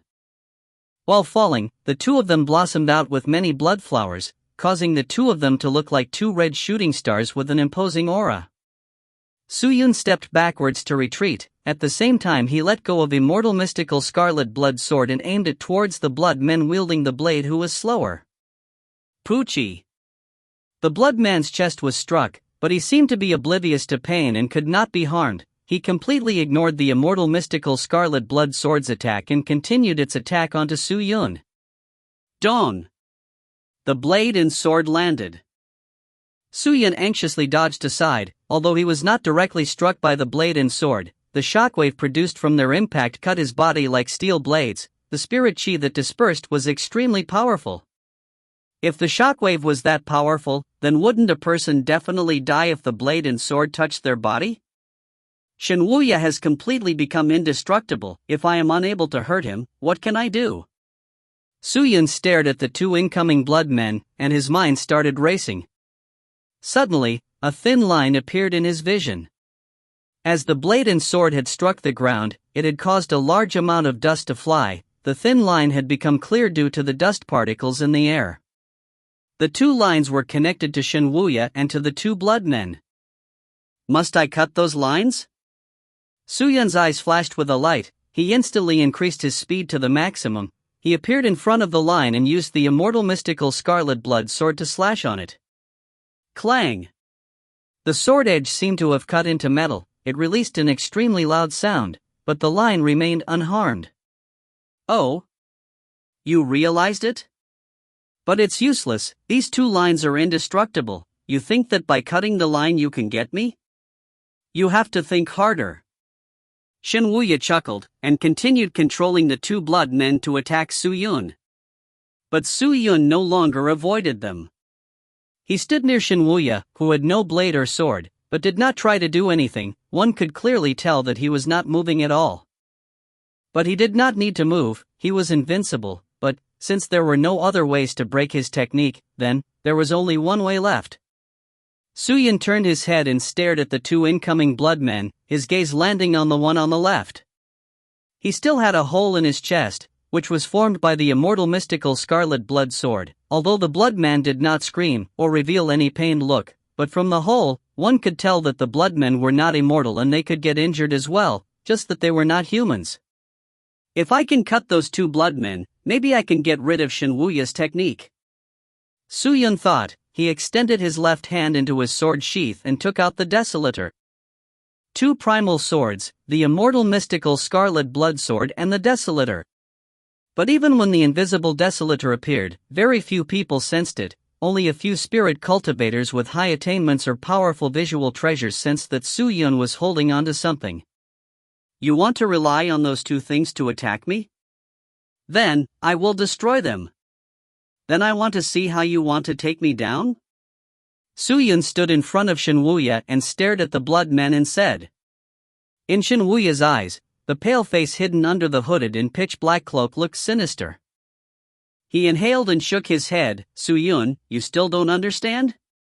You can't win the competition, you want to defeat my two-god spirit body? You're truly speaking nonsense. They know all of my blade and sword techniques. Why don't you just stand there and let them cut off your limbs? This way, you will lose, isn't that better? Relax, I won't destroy your cultivation. But Shen Wuya's advice did not enter Su Yun's ears at all. His mouth revealed a faint curve. Looking at the two blood men approaching him, he suddenly closed his eyes. He relaxed his entire body. His breathing stabilized. All of the spirit essences in his body, all of the profound spirit chi became normal. He no longer urged his spirit essences, and did not release any strength. He calmed himself down and returned to his normal state. What is he doing? Is Su Yun truly going to admit defeat? Hey, those two spirits are coming over. Su Yun, why are you not defending? I think he has already given up. Shen Wuya's technique is a top-grade mystical technique. How can an ordinary man break it? If it were me, I would have long been so afraid that I would have turned crippled. To lose against Shen Wuya's trump card, Su Yun did not lose badly. That's true, that's true. Shouts, scolds, encouragement, awkwardness. All sorts of emotions were harbored by the spectators watching Su Yun's strange actions. Li Changzai stared intently at Su Yun. He remained extremely focused. His intuition told him that Su Yun had not given up. Right then, Su Yun, who had his eyes closed, slowly opened them up. The moment when he opened his eyes, the two blood men had already arrived. But right when he had opened his eyes, Li Changzai felt his heart beating extremely hard. The him who had opened his eyes was completely different from his previous self, as an invisible change occurred in Su Yun. If you find any errors, ads pop-up, ads redirect, broken links, non-standard content, etc., please let us know. Report chapter so we can fix it as soon as possible. Chapter 439. Limit? What is this strange feeling I'm experiencing? Suspicion grew in Li Changzai's heart. He did not move his eyes at all as he remained fixated on Su Yun. At that moment, he truly felt a sense of seeing through Su Yun. Previously, it was as if he could only see a blurred flower in the mist, which looked like an illusion, but currently, the mist had dissipated and the flower had become real. Everything happened very quickly for everybody, but in Li Changzai's eyes, it was not. What happened was, the two blood men approached Su Yun, while Su Yun moved in that instant. He raised both of his hands and moved at a high speed, striking forward at the two blood men, where his two arms trembled gently, which was extremely weird. Then he opened his arms wide and moved them in a wave, as though he was performing a dance routine. By doing so, he was revealing his entire body, like a beginner martial artist fighting. Li Chang's eye was stupefied when Su Yun performed those strange actions. He was petrified like a stone statue as he looked at Su Yun in shock. Especially for his face, it had become extremely ugly. "Brother Li, what happened to you?" An already eliminated participant seated beside Li Chang's eye saw his look and asked him. But Li Chang's eye did not seem to have heard his question as he stared intently at the stage. The spectators were all drenched in cold sweat looking at Su Yun's strange actions. "What's Su Yun doing? That movements looks really stupid." "Yeah, compared to his previous fast martial techniques, this looks more like a low-grade martial artist trying out a new technique." Could it be that Su Yun had become retarded while fighting Shen Wuya? How can it be like that? Discussions came out from the crowd. But the surprising scene happened. The two blood men that were pouncing on Su Yun were actually forced to retreat in front of Su Yun's strange hand-gesturing movements, and when Su Yun's strange movements clashed with them, endless amounts of horrifying profound spirit chi undulations exploded out between them. Clang clang clang clang clang. Densely packed bullet shot and impact sounds came out. For some reason, the two blood men that were wielding their blade and sword were continuously pushed back, and when they were pushed back, many sword scars had appeared on their bodies. "What?"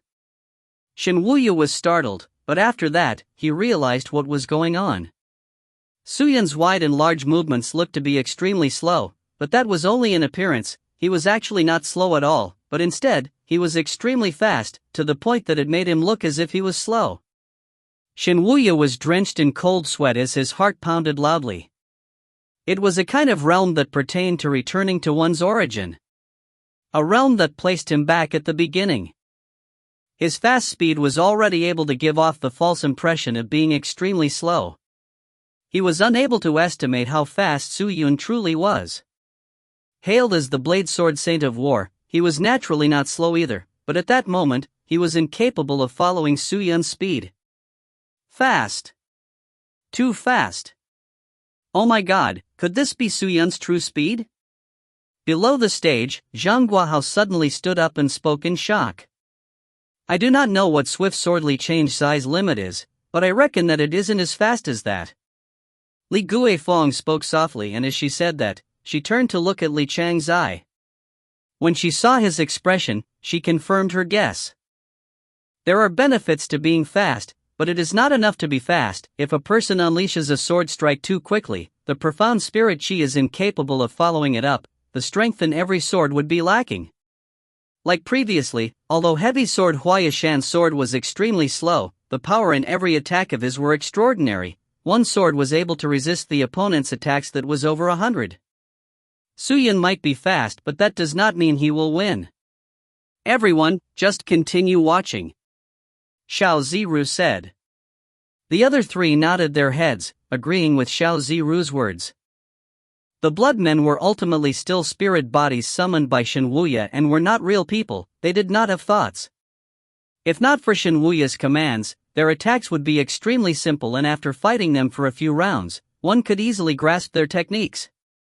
The blood man wielding the sword had lesser sword scars on him, but both of its hands were starting to tremble, and the black sword had been struck a few times to the point that it almost lost its grip on it.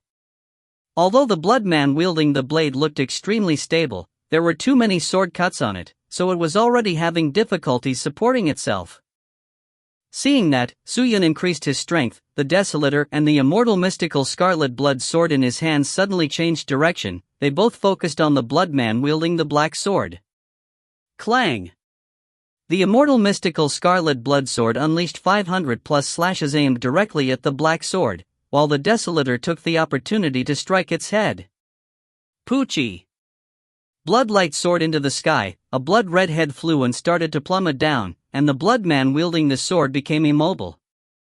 Su Yun turned his body and dodged the attack from the blade-wielding blood man. With both swords in hand, he used the Desolator to block the blade while using the immortal mystical Scarlet Blood sword to slash horizontally at its waist. Monarch occult force was unleashed. The sharp blood-red sword released pure divine spirit chi, making it extremely sharp, as if it could cut through anything. Gotcha! The blade-wielding Bloodman was sliced into two. When the two Bloodmen were killed, a breaking sound came out from Shenwuya's side. The layer of blood all over Shenwuya had hardened and cracked, exploding right after, causing Shenwuya to fly out and smash onto the side of the stage heavily. His chest spasmed for a number of times, before opening his mouth and spitting a mouthful of blood. His technique was broken and the profound spirit chi that he had imbued into the Bloodmen from his own body was forcefully cut and flowed back, causing the profound spirit chi and his spirit essences to collide and cause his entire body to go haywire. If he did not spit out the blood, the chi channels and veins in his body would most probably explode. Seeing that, Su Yun immediately confirmed his guess. In order to break Shenwuya's technique, one needed to kill the Bloodmen. Damn it! Shenwuya did his best to stand. He wavered as he moved, his eyes filled with unreconcile and disbelief. He stared intently at Su Yun. He intended to use his profound spirit chi to summon his blade and sword back, but Su Yun did not give him that chance. Like a fleeting shadow, he appeared in front of Shenwuya and used the immortal mystical Scarlet Blood sword to stab right into his chest. Shenwuya's entire body twitched, his eyes opened extremely wide as he stared at Su Yun.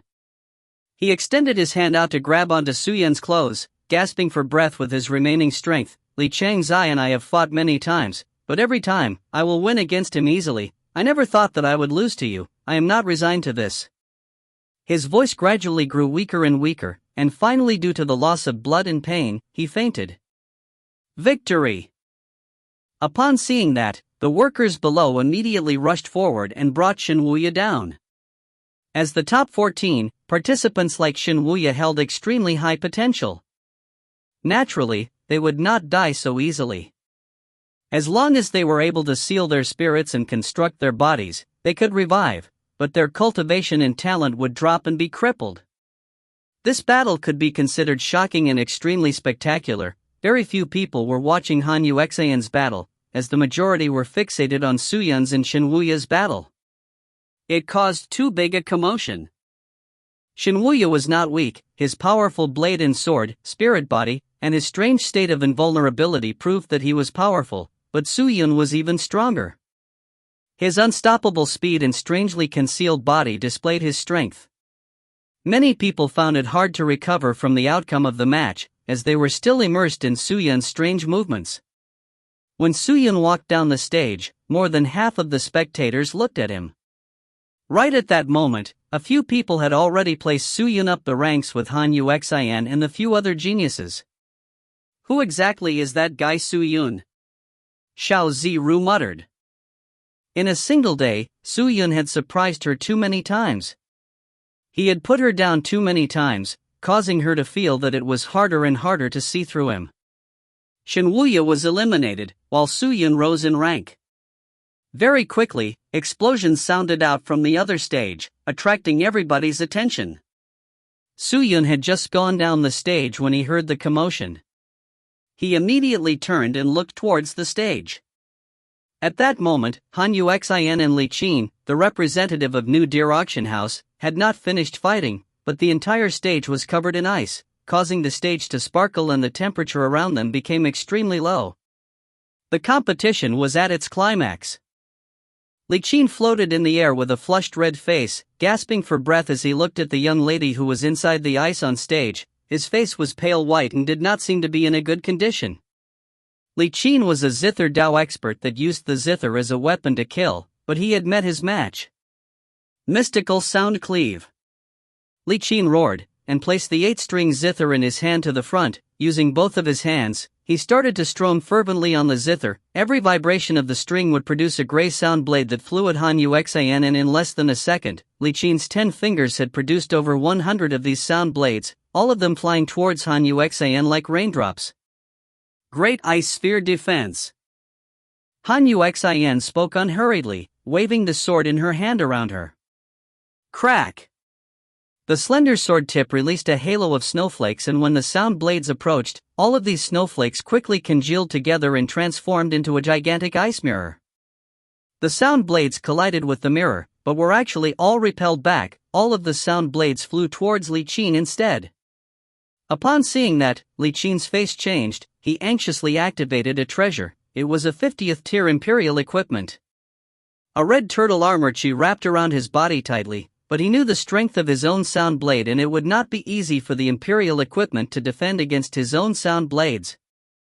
After sustaining the onslaught from the sound blades, the 50th tier Imperial equipment trembled before shattering into pieces. Li Qin gritted his teeth and kept the Imperial equipment. He dropped from the sky while still holding onto his 8-string zither. But this time, he did not unleash any more sound blades. Instead, he extended his leg to step on the zither. After maintaining balance, he used one hand to hold onto the zither while his other hand reached into his spatial bag, retrieving out black powder, which he spread across his zither. When the black powder covered the zither, it pervaded out like some black liquid, causing the entire zither to be dyed black. Li Qin immediately extended his hands out and held onto the 8 strings. He looked at Han Yuxin before suddenly loosening the strings towards her. Ding! An ear-shattering zither sound was produced. The black sound wave resonated out from the zither. Following that, a black figure suddenly flew out from the zither. As though it had already locked onto its target, it flew straight for Han Yuxin without hesitation. Seeing that, Su Yun frowned. It was a black-skulled armor-clad figure, with blood-red eyes, its back wielding a gigantic sword. With a pair of bone daggers in its hands, it stared at Han Yuxin. Releasing a shriek, it slashed at her. However, the black spirit chi surrounding its body was not any normal chi, but demonic chi. Is that a demonic being? Su Yun looked around, but realized that neither the spectators nor the participants felt shocked by it, nor were they afraid, as though it was just a docile lamb. Seems like the people in the ultimate martial world are not prejudiced against spirit demons, and evil beings. Su Yun thought. Li Qin was forced to a corner. He had no choice but to give up on his most proficient sound attacks and switch to a summoning, but even by relying on this, how could he fight against Han Yuxin? Her dainty figure turned and flew backwards like a butterfly, her slender fingers moving gently. Da-did-day-day-day. Large icicles sprung up from the ground and directly pierced into the black skeleton, firmly locking it in place. What? Li Qin was stunned. The winner and loser has been decided. Han Yuxin said indifferently, as she walked towards Li Qin with her sword. If you find any errors, ads pop-up, ads redirect, broken links, non-standard content, etc., please let us know. Report chapter so we can fix it as soon as possible. Chapter 440. Suicide Valley. When Su Yun was practicing the Cold Hail Sword formation, Ling Qingyu had once said that the advantage of the Cold Hail Sword formation laid in its defense and its myriad of changes. It could allow the user to advance or retreat, to attack using defense. The defense of the Cold Hail Sword formation would become astonishing with the support from profound spirit chi, and the ever-changing frost was able to form a large shield to defend the user at any time. And now, Han Yuxin was doing the same thing. In terms of forming ice and hail, Han Yuxin was much more profound in it compared to Su Yun. Li Qin mainly used sound to attack, but was helplessly suppressed by Han Yuxin. Ignoring the fact that Han Yuxin's unique ice mirror was able to reflect his sound blades, just her ice shield was something no one could break. Li Qin had placed all of his hopes on the treasures sponsored to him by the organization with the intent to reverse the situation, but Han Yuxin was stronger than he had imagined. However, it had to be said that it was not that Li Qin was weak, it was that Han Yuxin's methods had perfectly countered him. Inside New Deer Auction House Pavilion. A middle-aged man with a goatee and mustache was constantly hitting the small side table beside him as he shouted anxiously, "Li Qin! Li Qin! Where is that trash Li Qin? Where is that trash? Where is he?" Reporting to President, Li Qin's chi channels and spirit essences had been frozen by Han Yuxin's frigid aqua spirit chi, his entire body has difficulty moving and many of his spirit essences had been frozen to the point of being destroyed. He is now in our auction house's specialized recovery room. I am afraid he is unable to report back to President to receive his punishment. A man dressed in New Deer auction house employee clothes cupped his fists and said, "What? He actually dares to use our New Deer auction house recovery room? That trash still has the gall to do so?" The goatee man was furious. "Master, it was this subordinate that ordered the workers to send him in. There is an overflowing number of participants in the public recovery room for the competition. I am afraid it will be harmful to his recovery." "What recovery?" "This master, I have spent so much money to invite him over to participate in the competition. But in the end, even before he have met the other 3 representatives, he already lost to this Han Uxin. Do you know how much this master will lose since he is unable to obtain the first place?" "Bastard! That bastard! Quickly throw that trash out of my recovery room, get him out of my New Deer city and never let him step foot in here ever again. Do you understand? Go!" "Master, that doesn't seem to be good. Li Qin's current situation is still very dire." "What good? My words are final in New Deer City. This master is already boiling with flames of fury just by looking at him." "That trash! Why yes, master, this subordinate will get to it. Aside from that, bring me all information regarding participant Han Uxin. This Han Uxin has cultivated for only a few number of years, but her talent is overwhelming.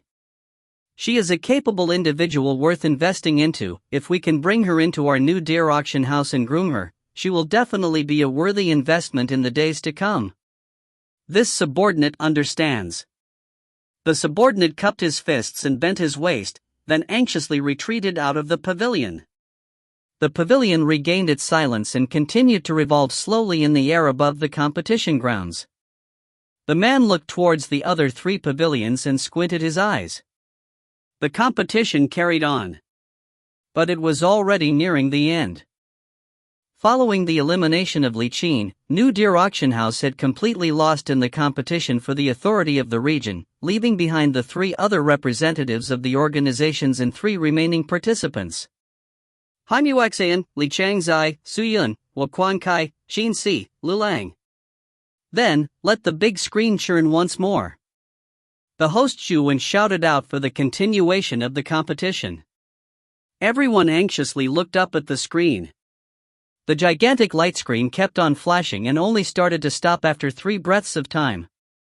This time, only 2 names appeared. Xin Si against Lu Lang. When those names appeared, no one made a sound. All of their eyes gathered onto the pavilions above. Representatives of the officials against each other. This was not only a competition, or the challenge between participants, it was the fight for glory between the 2 business organizations. Under the eyes of everybody present, who will be stronger? Ha, now there's a show to watch. When the manager of the New Deer auction house saw the participants, he slapped his big thigh and laughed out loud. Inside the dark and deep valley, a green figure shuttled back and forth between the 2 walls of the valley. Life in the valley was unique. It was empty in the middle where there was not a single life on it, but on the 2 sides, it was extremely green and thick, filled with moss and short grasses. What was even more surprising was that the walls of the valley, which had no tree trunks, produced plenty of tree leaves, as though the mud was actually wood. The green figure moved like lightning, traveling 1,000 li in a second. In the blink of the eye, the figure had traversed from the start of the valley to the end. A mysterious spirit chi erupted from wherever the figure moved, producing countless of blades that slashed in random. The sinister destructive force pervaded the air and lingered on for a long time. It was extremely bone-chilling. On the summit of the valley's center region stood an old lady holding onto a cane, nodding as she watched the scene. The cane in her hand would poke about again and again, while the wrinkled old face revealed a look of admiration. Worthy of being taught. Truly worthy of being taught. Yan Shan, your talent is the best that I've seen in all of the years that I have been living. If you can meet a grandmaster, your future will be limitless. Ha ha ha ha. The green figure, who was by Yan Shan, stopped. She looked left and right before heaving a sigh of relief. She leapt up and landed in front of the old lady like a falling leaf and cupped her fists as she bowed. Senior is overpraising me. Yan Shan is able to improve so quickly because of the guidance from you. Sigh, you're too modest. My Suicide Valley has so many disciples, but none of them have your aptitude. You learn so quickly. Hearing that, Bai Yan Shan calmly shook her head. Yan Shan is from a low-grade surface like the Sky Martial Continent. The ultimate martial continent has so many outstanding geniuses. How can Yan Shan compare to them in terms of talent? Hearing that, Suicide Witch chuckled. Whether you're up to it or not is one thing, whether you're good or not is another. Yan Shan, I have said it before, your talent is the best, but I never said that your talent is the highest. Truly, out of my disciples, there are many whose talents are higher than yours, but none of them have a martial heart stronger than yours seeking and desiring for power. That is why I say their talent is not as good as yours, understand? Having a high talent does not equate to training fast, only by being good can one train quickly. Hearing that, Bai Yan Shan thought for a moment, then nodded her head. All right. The old lady revealed an ugly smile. Continue practicing, I will get people to prepare the best pills of my Suicide Valley. Ha, I want to groom you to become a top genius of the ultimate martial world and let the Emperor Palace and the other trash to see your power, ha. With that said, the old lady turned to leave. Bai Yan Shan did not say anything, but a blazing flame could be seen in her eyes. Valley Master. Just then, an anxious voice came out from the end of the valley. The old lady frowned. She looked over, only to see a young lady dressed in dark green robes flying over. When she reached near the Suicide Valley Witch, she immediately bowed. Valley Master, there's a lady outside who wants to meet you. A lady? The old lady frowned. What lady? What's her name?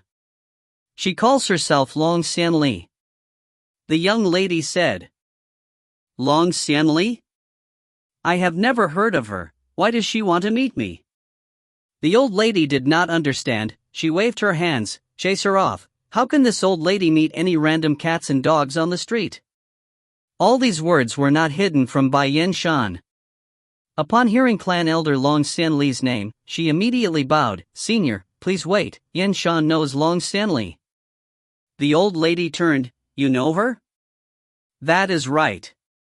Bai Yan Shan nodded her head. She is the mediator of Bai Yan Shan's sect, third clan elder of the Immortal Sword Sect. Immortal Sword Sect? Third clan elder? The old lady pondered for a moment and her eyes suddenly flashed with a light. Immortal Sword Sect? Isn't that Lin Shishan's sect? This Long Xianli, was she the woman with you at that time? Yes. Bai Yan Shan nodded her head. Senior, I believe that Clan Elder Long is here for Yan Shan. I wonder if you can allow Yan Shan to meet her?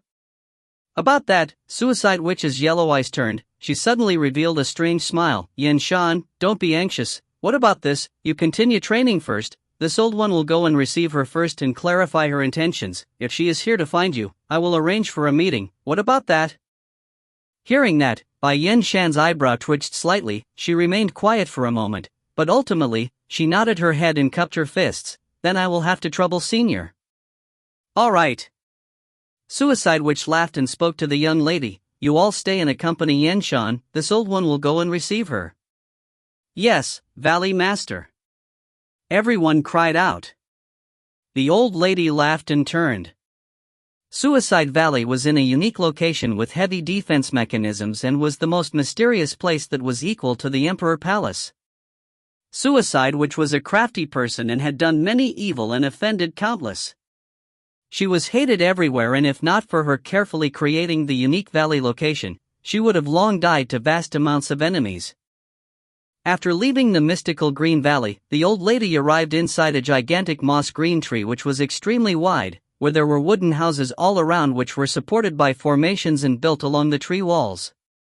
It was extremely magical, and wherever the old witch passed through, many youths would appear from the buildings and would bow to the old lady, all of them greeting her.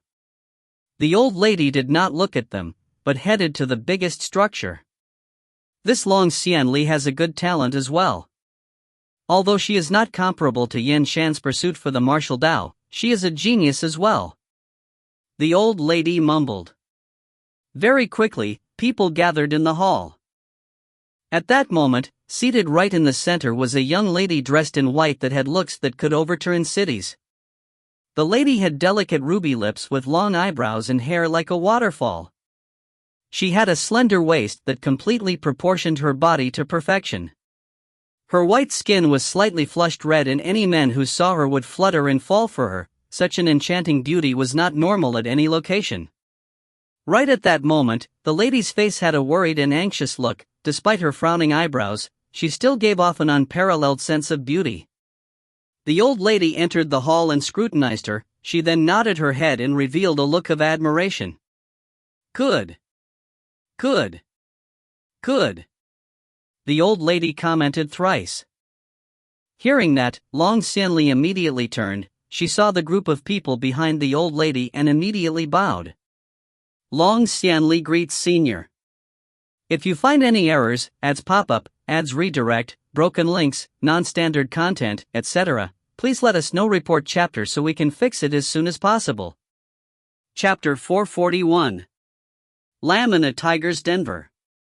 There's no need for courtesy. The old lady walked up and supported Long Xianli up. She giggled, then turned and spoke to the disciples by the side. "Serve tea." "Yes, Valley Master." The two disciples immediately walked away. "Sit first." The old lady waved her hand, then walked up to the host's seat. "Thank you, Senior." Long Xianli bowed once more, then sat by the side. Her actions were extremely polite and precise without any excess movements. The old lady saw everything and could not help but nod her head. She seemed to be extremely satisfied by Long Xianli. With the tea served, the old lady sipped once, then started to speak up. "Girl, you're called Long Xianli?" "Yes, Senior." Long Xianli stood up. "I am Sky Marshal Continent's Immortal Sword Sex Clan Elder. This is just but a low position. For Senior to be willing to meet this lowly one is extremely gratified." "I know you are from the Immortal Sword Sect." The old lady grinned. "But I don't know why you're here." "Tell me, why are you here?" "Since Senior is so frank, Junior will not beat about the bush either." Long Xianli bowed, her expression becoming more determined. She spoke. "In truth, the reason for this Junior's arrival is only to bring back my sect disciple Bai Yen Shan." "Oh?" The old lady was startled and asked with curiosity, "According to what I know, Bai Yen Shan isn't your disciple? Why do you attach so much importance to her? Furthermore, that Lin Shishan isn't here to ask for her. Why are you here? Could it be that Lin Shishan sent you?" "Junior's visit is not from sect leader's intent, but solely on the decision of this Junior," Long Xianli explained. "Senior might not know, but although this Junior and Bai Yen Shan are not bound by a master-disciple relationship, this Junior and Yen Shan has an extremely complicated relationship. Yen Shan's master died many years ago to others, and this Junior had the ability to take revenge for her, but did not do so. Now, this Junior no longer has the chance to take revenge for her, thus this Junior owes Yen Shan's master and owes Yen Shan even more. Ever since that, regardless of anything, this Junior will not regret anything, but this Junior must bring Yen Shan back and ensure her safety." As Long Xianli explained, she looked straight at the old lady without any intent of backing up or even being afraid. She was extremely confused in her heart. She knew that she would never be able to kill Su Yun to take revenge for Shen Hong in her life, thus she felt extremely guilty towards Shen Hong. Bai Yen Shan was Shen Hong's most favorite disciple, thus, she had to bring Bai Yen Shan back, just for the sake of repaying Shen Hong. The old lady looked at Long Xianli and a cheeky smile appeared on her face. "Why are you not able to take revenge for Yen Shan's master?" Bai Yen Shan hesitated for a moment, then shook her head. "Forgive this Junior for being unable to explain." "Ha, if that's the case, then forget it, but it is impossible for you to bring Bai Yen Shan away," the old lady said. "If Senior has any conditions, please say it. Xianli will do everything she can to realize it for Senior." Long Xianli anxiously spoke up. "Oh?" The old lady blinked and nodded her head. "If you say it like that, Then fine, my demand will not be too overboard. If you are willing to stay in Suicide Valley, I will let Bai Yen Shan go back. What about it? A trade for her. Hearing that, Long Xianli nodded her head without hesitation. Senior, if it is just that, this junior has no issues. Hearing that, the old lady was ecstatic. What? You agreed? Of course, but before that, this junior wants to meet Yen Shan. Long Xianli added. Upon hearing that, the old lady's smile froze. Meet Yen Shan? Yes. Long Xianli replied, this junior has a few personal words for Yen Shan. I hope that senior will allow junior to meet Yen Shan. Oh? That's impossible. If you are willing to stay, then naturally you have to listen to this old one. This old one agreed to let Bai Yen Shan leave, then I will immediately let her leave, and you have to stay, understand? If you are not willing, this old one will immediately send you off and kill Bai Yen Shan. Then can Junior know when Bai Yen Shan has safely reached back Emperor Palace? Long Xianli asked. Hearing that, Suicide Witch's wrinkles became more obvious as she frowned. You don't trust in this old one? Xianli has no other intentions but to feel more at ease. If Senior is not satisfied with Junior's request, then I am afraid that Junior cannot stay. Long Xianli said indifferently. Bang! A loud sound exploded in the hall. Suicide Witch was furious, her yellow eyes staring straight at Long Xianli. How dare you? You dare to talk to this old one like this? Girl, where do you think you are? Emperor Palace? This is Suicide Valley. For Junior to come here, I have already prepared for death. If Senior is not willing, Junior will definitely not stay in Suicide Valley, even if Junior has to die. Long Xianli said with determination. She was unafraid. She no longer cared about living or dying since a long time ago. Suicide Valley was so angry that her eyes were dilated. She looked at Long Xianli in shock, never expecting her to speak such words. Damn it, girl. You sought for this. People who offend me, the Suicide Witch, never have a good ending. Humph, since it is so, don't blame me for being rude. Men! The old witch bellowed. Before her servants even arrived, at that moment, a pink bead flew from outside of the hall and landed in the center. Suicide Witch was stunned. She looked at the bead, which started to crack on its surface, and after that it exploded, causing a dense pink mist to pervade out. It filled the entire hall. The pink mist filled with a dense spice that was able to shroud the affected people's spirit essences, causing them to be unable to use their spirit chi to investigate the surrounding area. Even Long Xianli had anxiously taken out her weapon as she looked around cautiously. Junior sister. Right at this time, a soft voice sounded out from the pink mist. Although her voice was soft, Long Xianli was able to recognize the owner of the voice. Senior sister? Long Xianli was startled. But then she felt a small hand extending over and grabbing onto her hand, and she was anxiously pulled away. Quickly come with me, now. Hu Qianmei's voice sounded anxious. Hearing that, Long Xianli no longer hesitated. She followed behind Hu Qianmei tightly. She had never thought that Hu Qianmei would run all the way here to save her.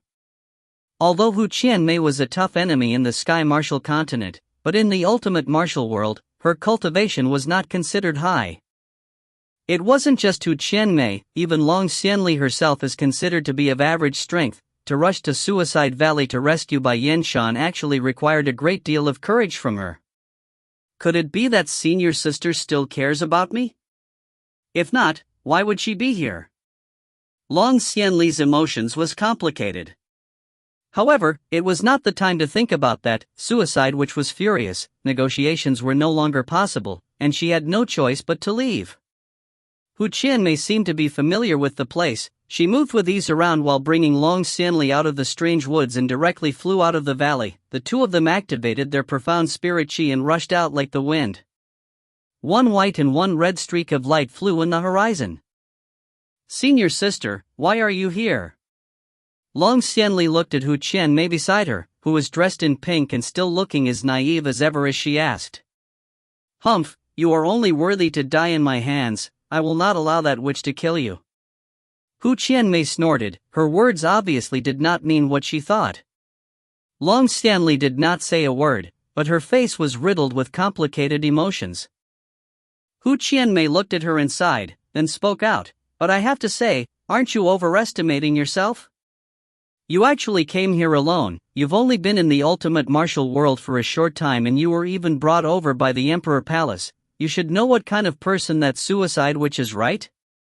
You actually ran over here to find someone. Aren't you just a lamb walking in a tiger's den? Don't you know what kind of person she is? What qualifications do you have to get suicide witch to hand over by Yin Shan to you?" Long Xianli bit her lips and said, "I have my guilt towards clan elder Shin Hong, although I am not sure if I can be successful in this move. If I remain indifferent, how can I be at peace with myself? So inflexible." Hu Qianmei whined. But then she changed her words, "But if you're not that upright, it will be unlike you." Whoosh! Right then, a loud thunder suddenly clapped in the sky. After that, two green figures flew out from the clouds and rushed towards them. The two of them were shocked, and immediately raised their weapons to block the thunder. Dong! Although they managed to block the thunder, they were unable to resist the powerful force accumulated in it. The two of them dropped from the sky to the ground and sustained injuries, making it difficult for them to stand up. Hu Qianmei coughed a few times before struggling, wanting to prop herself up. Just then, a large green cloud floated in the sky and landed on the hill nearby. When it dissipated, a few figures flew out from the cloud. All of them were dressed in Suicide Valley's robes, and the one in the lead was Suicide Valley's Suicide Witch. So fast! They actually chased up so quickly. Hee hee, you two sure have the courage to actually run into my Suicide Valley and create trouble. Girl, this old one admires you, but do you think that you can rely on your petty tricks and escape under this old woman's hands? Aren't you overindulging in your own fantasies? Suicide Witch walked over with her cane while smiling. A gleam flashed past her eyes as she looked at Hu Qianmei. Upon seeing that, Hu Qianmei secretly swallowed the blood in her mouth and laughed. "Eh? Old granny, so you actually reacted? Oh my, actually, this junior was just joking with you, old granny. You shouldn't mind us. At most, we will just apologize to you." "Heh, your mouth sure is sweet and slippery, but it's no use. This old woman will not take such things." The old witch snorted. Her expression changed as she waved her hands at Hu Qianmei coldly. "However, to provoke this old one, you have to pay the price. Kill her. Take her spirit and soul. I want to refine them into medicinal pills." "Yes." A few Suicide Valley disciples shouted loudly. Hearing that, Long Xianli's face changed. "No." "What? Is she important to you?" Suicide Witch looked at Long Xianli with interest. She Long Xianli did not know how to reply. "Heh, since she's not important to you, why do you care what happens to her? Senior, you can't kill her. Who are you to dictate who I can kill or not?" Suicide Witch snorted. Long Xianli gritted her teeth. She thought for a moment, then spoke. "Senior, if you do not kill my senior sister, Long Xianli will do anything for Senior. Long Xianli will never go against Senior's words." "Oh? Really?" Upon hearing that, Suicide Witch's attention changed. "Junior sister, you're too naive. Can't you see that she is intentionally doing this? She just wants you to say such words." Hu Qianmei said anxiously. "But senior sister, I can't bring you down with me. You." Sigh. Hu Qianmei no longer knew what to say. Long Xianli turned and looked at Suicide Witch. "Senior, please let my senior sister go now. Let her leave, and once she leaves, I will return to Suicide Valley with you. If even a hair on her is missing, I will immediately shatter my spirit and soul." Suicide Witch nodded her head and spoke to Hu Qianmei. "Leave." Hu Qianmei looked at Long Xianli with a complicated look in her eyes. She then looked at Suicide Witch, where her eyes gleamed, as though she had thought of something. "Still not leaving?" The old witch was impatient. Hu Qianmei snorted secretly. Without saying anything else, she turned and left. Seeing that, Long Xianli's anxious heart calmed down. If you find any errors, ads pop-up, ads redirect, broken links, non-standard content, etc., please let us know. Report chapter so we can fix it as soon as possible. Chapter 442. The Weak Immortal Sword Sect. Are you satisfied now? Suicide Witch asked indifferently. Long Stanley did not speak, only sighing after a long while. She felt extremely helpless for the entire thing. As for Hu Qianmei, who had escaped Suicide Valley, she rushed towards Emperor Palace. Although she knew that Lin Xishan and the rest would not reach out to save Long Stanley and Bai Yanshan, she had no other choice and could only carry the mindset of trying. Although the Emperor Palace was not a peak sect in the ultimate martial world, it was still considered a large sect, huge enough to scare people. The Emperor Palace's Palace Master Wang Tianyang was a name even more awe-inspiring. He was someone who all the sects and schools have to give face to, even all the superior sects had to be polite to him. Dressed in her pink clothes, Hu Qianmei soared through the clouds by activating her profound spirit qi. She looked at the gates of the Emperor Palace, which was at the end of the clouds, then looked at her own waist inside. I followed the Immortal Sword Sect to enter the ultimate martial world, but they all have proof of qualifications while I have none. So I will be considered a person without any backing in place to return to. Considering my low cultivation, I am afraid I won't be able to even meet Wang Tianyang. Her eyes gleamed as though she had thought of something. She traveled the remaining distance, and when she reached about a kilometer away from the large gold and majestic gates, she sat her butt down and supported her chin with her hands as she waited. Her big and black eyes coupled with her white woolen foxtail made her look extremely adorable. The sun came up, set and came up again. Two disciples of the Emperor Palace that stood guard by the door looked at Hu Qianmei with suspicion. The both of them had high cultivations, far more than what Hu Qianmei could compete with. Seeing that Hu Qianmei was weaker than them, and because they could not leave their posts, they did not go forward to question.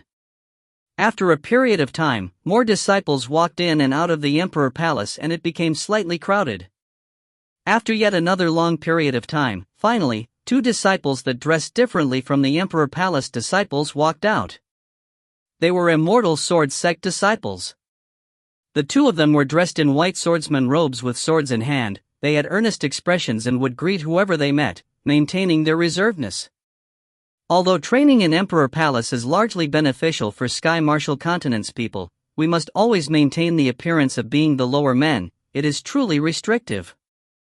I would rather be free and be a free cultivator. It is much more enjoyable. Hu Qianmei muttered. She stood up and headed over to the two Immortal Sword Sect disciples. The two disciples greeted the two Emperor Palace disciples and then headed out. Seeing their two tensed expressions, it looked as though they were afraid of offending people. However, it was normal for them to behave like that, even if their sect leader held a name in the Emperor Palace. As disciples, if they were rude and accidentally provoked anybody, the unlucky ones would still be them. Hey, you two, stop! Just as the two disciples had headed out, a voice shouted out from beside them. The two of them were startled. They turned to look, only to see a young lady with fox ears and a large white tail waving behind her as she walked over. The two of them looked at her. I remember her, isn't she Third Clan Elder's senior sister? Yes, that's our Third Clan Elder's senior sister. Then doesn't that make her our clan elder? Stupid, who said that the clan elder's senior sister has to be our clan elder as well? Then let's go over and see what she wants first. The two of them whispered to each other and headed over to Hu Qianmei. The two disciples maintained their respectful actions and cupped their fists. Greetings, master. Seems like you guys know who I am. Hu Qianmei nodded her head. She then extended her hand and reached for the order badge on her waist and handed it over to the two disciples. She asked, "Do you recognize this?" The disciple looked at the order badge and was shocked. He asked in startle, "This? Isn't this our sect's order badge?" "It's a clan elder order badge." "That's right." Hu Qianmei nodded her head. "It is your clan elder Long Xianli's order badge." "What?" Hearing that, the two disciples instantly became serious. They asked in unison, "Master, Where is Clan Elder Long now? We were just sent out by the sect leader to look for Clan Elder Long. The third clan elder has been missing for the past few days. She left without notifying the sect leader, so the sect leader is worried that something might have happened to her. He specially told us to look for her. Master, have you seen Clan Elder Long? Is she well? Where is she now? Hearing that, Hu Qianmei shook her head. No, she is not anywhere well now. Your third clan elder is in the hands of the Suicide Valley Suicide Witch. What? The faces of the two disciples changed. Suicide Witch? After what happened outside Emperor Palace, they were naturally not unfamiliar with the name, and understood what kind of powerful existence she was. We have no time to bullshit, quickly bring me to see your sect leader. Hu Qianmei urged. The two of them looked at each other, they nodded their heads, and one of them cupped their fists. Master, you are not someone from the Emperor Palace, it is unlikely that we can bring you in, please wait here for a moment, I will immediately return and inform the sect leader and get the sect leader to summon you. Yes, if the sect leader summons you, the Emperor Palace's people will not dare to stop you. Hu Qianmei nodded her head. Fine, go. Quickly. Please wait for us. With that said, one of them turned and ran quickly. Long Xianli held an important position in the Immortal Sword sect, so after hearing that Long Xianli had landed in Suicide Witch's hands, Lin Xishan did not dare delay. He immediately gave the disciple his order badge, and requested for Hu Qianmei to meet him. Although Lin Xishan could not be considered strong, but with the relationship his father had with Wang Tianyang, Lin Xishan held a considerable position in the Emperor Palace. With his order badge, the Emperor Palace's disciples guarding the gates did not dare stop then and immediately allowed Hu Qianmei entry. After entering the gates, she passed through corridors that were decorated with gold clouds, and the two Immortal Sword sect disciples brought Hu Qianmei to a hall. At that moment, Lin Xishan and a few clan elders were seated inside the hall. Tang Tian, Chen Nan, Xiao Zhangming, Mo Wenshan etc. were all present. Xiao Zhangming had a haggard look, he had no strong aura present, and what remained was worry. Although he was the 11th clan elder, which was the last clan elder, he was still the youngest clan elder of the Immortal Sword sect. Many people knew that he was in love with Bai Yen Shan, and could only painstakingly keep quiet about it, so when he saw Bai Yen Shan being taken away by the Suicide Witch, how could he not be worried? All of you are here? Hu Qianmei entered the side chamber and saw everyone, but did not bother bowing or greeting them, but instead folded her hands across her voluptuous breasts as she spoke out. How dare you, Hu Qianmei, to not kneel and greet upon seeing our sect leader? Tang Tian snorted. Hu Qianmei used to be a disciple of Immortal Sword sect, thus everyone recognized her. Kneel? Why must I kneel? You are all my master's murderers, and still want me to kneel to all of you? Aren't you wishing for too much? Hu Qianmei sneered in disdain. Although there were many of them, she was not afraid. When she spoke those words, everyone's faces changed, as though they had recalled a bad past. Your master's death is not related to us, everything is just your nonsensical guess. Tang Tian coughed and said gloomily. He. Hu Qianmei did not reply, as though she did not wish to quarrel with them. But then, a stern voice came out. It was Lin Xishan. All right, we are not here to talk about that today, can everyone just speak less? He turned and looked at Hu Qianmei in a serious manner. Hu Qianmei, let me ask you, was it true that you said that Clan Elder Long was taken by the Suicide Witch? Although I do not like her, but Master ultimately saw her as his own daughter and adored her. For Master, I naturally will not go against it. Hu Qianmei spoke words that she did not mean, and then recounted everything that had happened at Suicide Valley. Long Xianli had headed to Suicide Valley to negotiate with the Suicide Witch alone, and about how the old witch planned to make both Long Xianli and Bai Yen Shan stay etc. When he realized that Long Xianli had headed to Suicide Valley for Bai Yen Shan, Xiao Zhangming's fists were clenched extremely tightly. While Hu Qianmei spoke, she would quietly observe the expressions of the clan elders and sect leader, only to realize that aside from Xiao Zhangming, the majority of them were expressionless. Hu Qianmei frowned. I do not know the purpose of making Long Xianli stay, but with Suicide Witch's infamy, I am afraid that the longer Long Xianli stays in Suicide Valley, the more harm it would bring her. If all of you still care for Long Xianli and still treat her as your immortal sword sex third clan elder, then I hope that you will quickly cooperate with the Emperor Palace to head to Suicide Valley in order to save Long Xianli and Bai Yen Shan. Time is of the essence. If all of you continue to hesitate, I am afraid that the two of them will die. When she finished her words, there was no reply. Some of them had lowered their heads to think, some had their eyes closed, causing the entire hall to remain silent. Seeing that, Xiao Zhangming could no longer hold back and was about to stand to speak, but was quickly held back by Chen Nan. Clan Elder Chen. Xiao Zhangming spoke anxiously.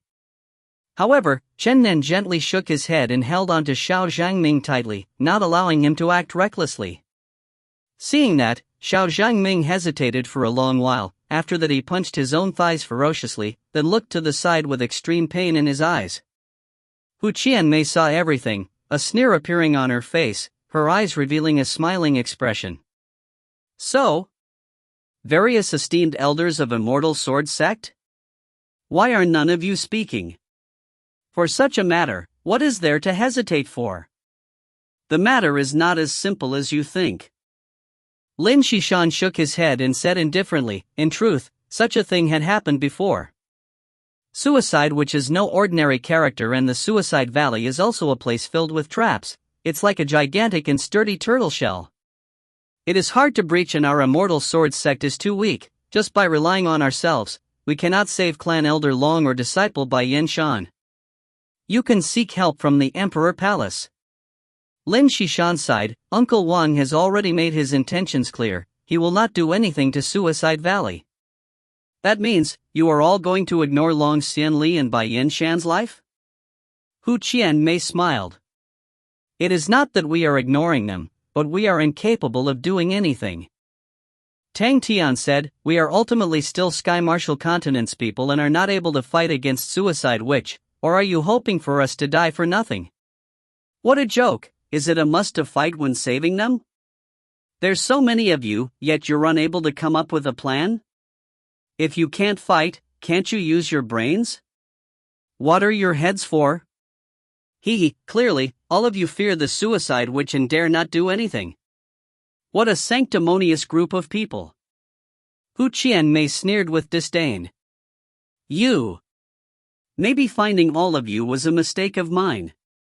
Hu Qianmei snorted and turned, directly walking to the side of the hall without turning back. I've wasted my time. Since all of you have given up on Long Xianli and Bai Yen Shan, then fine, I will think of something to save them myself.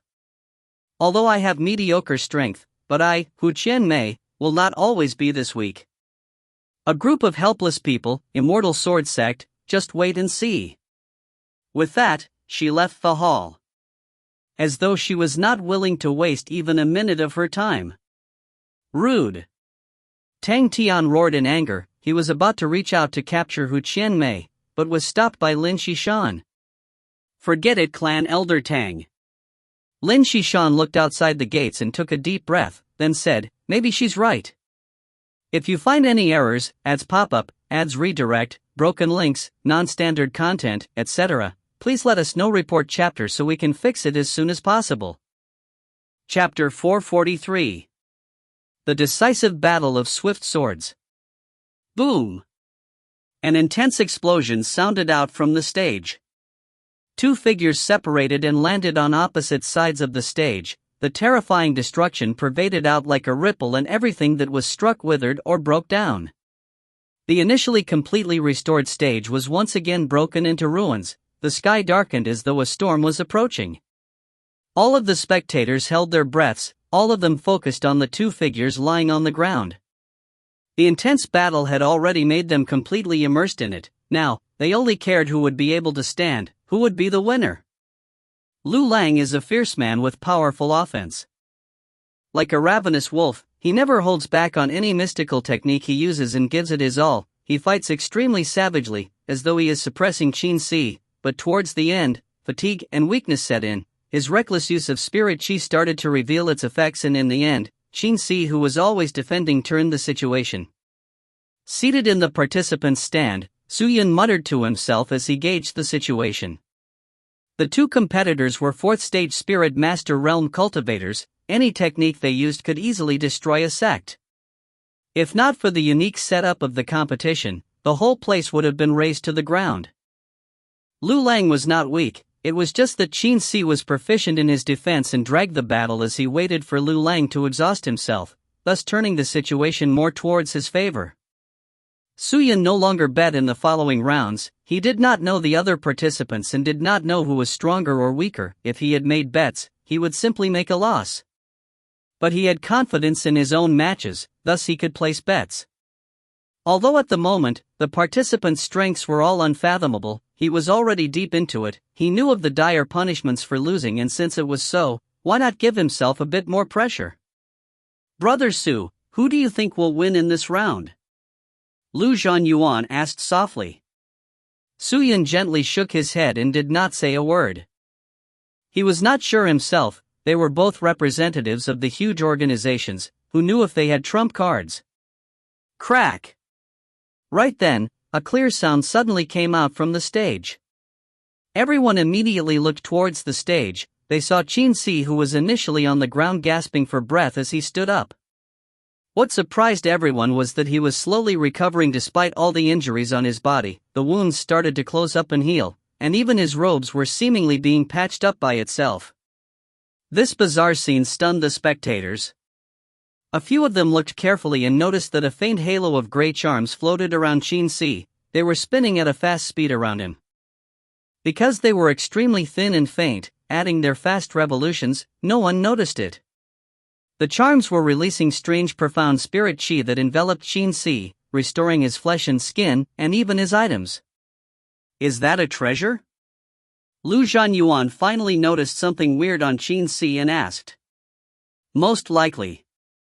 Qin Si is a representative of one of the organizations. The treasures on him are most likely supplied by the organization, so how can they be weak? Suyun asked. I never thought that the organization would actually give Qin Si such a recovery treasure. Who knows what grade it is? I believe it wouldn't be low. Lu Zhanyuan said. Recovery treasure? Suyun was startled. He then shook his head. Zhanyuan, when have you ever seen a recovery treasure that can even restore the clothes? Hearing that, Lu Zhanyuan looked at Qin Si again, and was dumbstruck. That. Most probably, this is a treasure that reinstates the user's original form. Maybe it can restore everything of Qin Si to the state he was in before the battle. Suyun breathed deeply. Seeing Qin Si gradually regaining clarity in his eyes that was filled with energy, he said, I am afraid that even the exhausted spirit chi in him has been restored. If that's the case, doesn't it mean that Lu Lang is bound to lose? Lu Zhanyuan was extremely shocked. To think that such a treasure existed, wouldn't that mean that anyone who fought Qin Si would lose? Suyun did not say anything. At that moment, Qin Si was already restored to his optimal state. He walked slowly over to Lu Lang, where his footsteps were extremely clear in the silence. Lu Lang was covered with wounds, especially his hands. They were scorched where even the bones were gone. He had been crippled, and blood continued to flow non-stop. Despicable. Lu Lang did his best to lift his head, staring at Qin Si with his unreconciled bloodshot eyes. To deliberately cripple my hands while fighting, preventing me from using any treasures, you're despicable. Lu Lang was a representative of one of the organizations as well, so naturally, he had his own life-saving treasures. In the clash, Qin Si had acted as though he was aiming to defeat and kill him, but in truth, Qin Si had focused on his hands. During the final clash, in their last movements, Lu Lang had accurately aimed for Qin Si's heart, while Qin Si had aimed at Lu Lang's hands. Qin Si was heavily injured. Lu Lang's hands were both crippled, but he had never expected for Qin Si to actually have a bit of strength left to use his life-saving treasure. And for Lu Lang, he had a lot of strength left, but no longer had his hands, and was unable to retrieve the life-saving treasure out of the spatial bag on his waist. Thus, the victor had been determined. The winner is king. There's nothing despicable about it. You can only say that you were too foolish. Qin Si said indifferently. He raised his leg and aimed straight down ferociously on Lu Lang's head. Profound spirit chi was flowing all over his feet. Lu Lang's eyes became wide open. Boom! A loud boom came out from the stage. Qin Si's leg that had profound spirit chi was like a 10,000 kg hammer that smashed onto Lu Lang. Lu Lang was incapable of using any defensive treasure, and was directly trampled on his body. Blood and all of his internal organs flew out, flowers of blood sprinkled all over and a blood mist blossomed on stage. The stage was instantly dyed to a hell color. Lu Lang had died. The entire competition grounds was shocked. Murder. Blatant murder. In that situation, even a 3-year-old kid could tell that it was intentional murder. Of course, the evaluators did not dare to intrude. They did not dare to call it a foul. Even the crowd did not dare reveal any looks of unhappiness. As representatives, a powerful figure stood behind Qin Si. Qin Si's actions represented Yu Shuang Auction House's provocation towards General Ring Chain Chamber of Commerce. How powerful were the two businesses? Who would even dare to tease their brows? Below the stage, all of the workers looked at the messy stage, and yet no one dared to move. At that instant, the entire place was silent. Qin Si snorted, then turned and flew back towards the pavilion. When he reached near the pavilion, he cupped his fists, then flew inside. After a long time, the entire competition grounds started to have their own discussions. No one cheered, no one scolded, the atmosphere was extremely strange. Is this still a competition? Or is this just a competition made for the contest between the few trading organizations? Su Yun thought. Lu Lang was eliminated, and the number of participants became even lesser. Xu Wen trembled for a moment. After looking around, he climbed back up and shouted with a still slightly trembling voice, "The previous round's victor is participant Qin Si, from Yushuang Auction House." Alright, fellow spectators and audience, now, let us enter our next round. Who will be our participants? With that said, the screen started churning. Everyone's eyes gathered at the same location. Whoosh! The screen quietened down. Su Yun against Li Changzai. The decisive battle between swift swords. When these two names appeared, the originally strange atmosphere was instantly lit up again, and cheers overwhelmed the competition grounds. It's actually Su Yun against Li Changzai. That's great. Ha ha. In the end, we need to find out who is the victor between the two swift swords. I still thought that one of them would be eliminated early. Who knew that they would be clashing right now? Li Changzai, do your best. Su Yun, you have to win. I believe this will be a spectacular round. The atmosphere became lively. Majority of the spectators revealed looks of excitement, all of them interested in the battle between Su Yun and Li Changzai. Even the participants who were resting in the recovery rooms, after hearing that it was Su Yun against Li Changzai, they all ran out to watch the match. I never thought that they would put those two against each other. Seems like this round's excitement isn't any weaker than Lu Lang and Qin Si's. Lu Gu smiled and said, "Let us watch carefully. The two of them aren't weak, and even if it was us going up, we have to be extra careful too. Who knows if we might learn a thing or two." Xiao Ziru said coldly. Lu Gu nodded. In the participant stands, Han Yuxian turned her focus as she stared at the man completely in black situated in Group D's region. He gradually stood up, took out a 1,000,000 cultivation coins card and handed it over to the servant beside him, then stepped towards the stage. Half of the spectators had their eyes glued onto Li Changzai, while the other half on Su Yun. The victor of this round will be the person to earn the name of Swift Sword. The host Xu Wen shouted out loudly. So, from Group A's region, a figure swept past and instantly, everyone saw Li Changzai holding onto his sword standing on the stage. His movements was too quick for anyone to follow up, revealing to the spectators his breathtaking speed. As for Su Yun, he did not rush towards the stage like Li Changzai, he walked step by step up the stage. The stage was slowly being restored. As for Su Yun's pace, he seemed to be following accordingly to the changes of the stage. His steps seemed to be extremely blurred and unreal. Li Changzai had his eyes closed. Suyun stood there and looked at Li Chang's eye, revealing half of his pale white face under the sinister black cloak. He touched the sword sheath behind him and retrieved the immortal mystical scarlet blood sword. He unsheathed the sword and held it with the blade pointing downwards. Young noble Su, I will be using all of my strength. I hope that you will not hold back as well and fight me with everything that you have. Li Changzai unsheathed his sword and spoke earnestly to Suyun. All right. Suyun replied back with a word and no longer spoke. Li Changzai became serious. Now, will the two participants get ready? Zhu Wen shouted out loud. Right when he said that, Li Changzai's entire body erupted with an aura that was sharper than any blade or sword. This spirit chi ravaged outwards, pushing everything aside. Zhu Wen had not even finished speaking, but he was instantly thrown off the stage. It was truly tyrannical beyond comparison. Boom! The bell sounded out, indicating the start of the round. Li Changzai was unwilling to let Suyun take the initiative. With sword in hand, he rushed towards Suyun, and just as he was about to approach Suyun, from Suyun's sides and back, appeared three more Li Changzai. Clones? If you find any errors, ads pop-up, ads redirect, broken links, non-standard content, etc., please let us know. Report chapter so we can fix it as soon as possible. Chapter 444.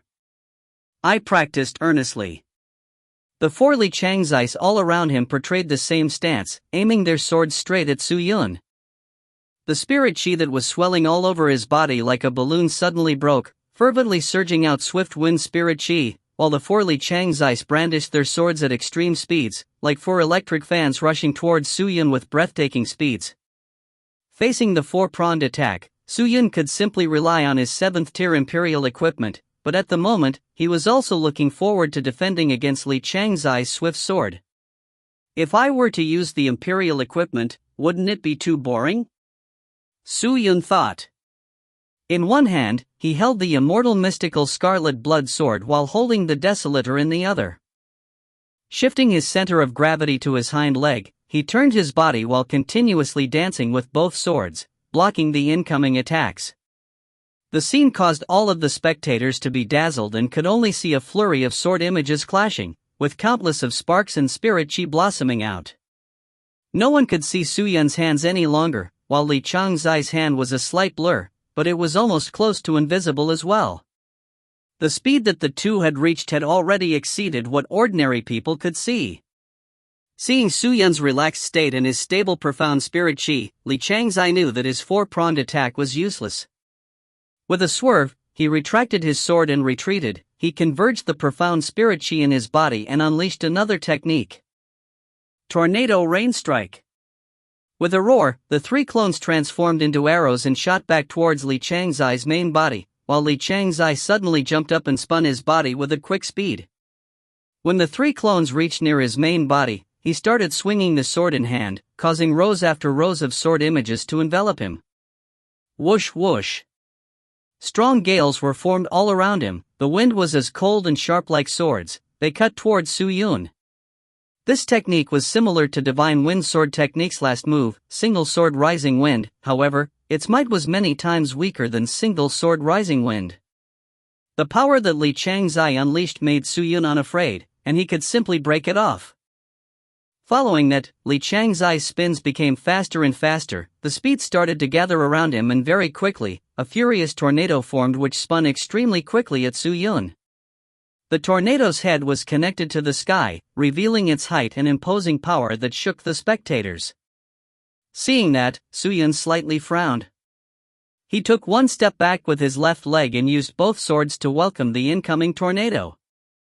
Upon seeing that, the workers around immediately distanced themselves from the stage. Even the four evaluators did not hesitate to do so for their own protection.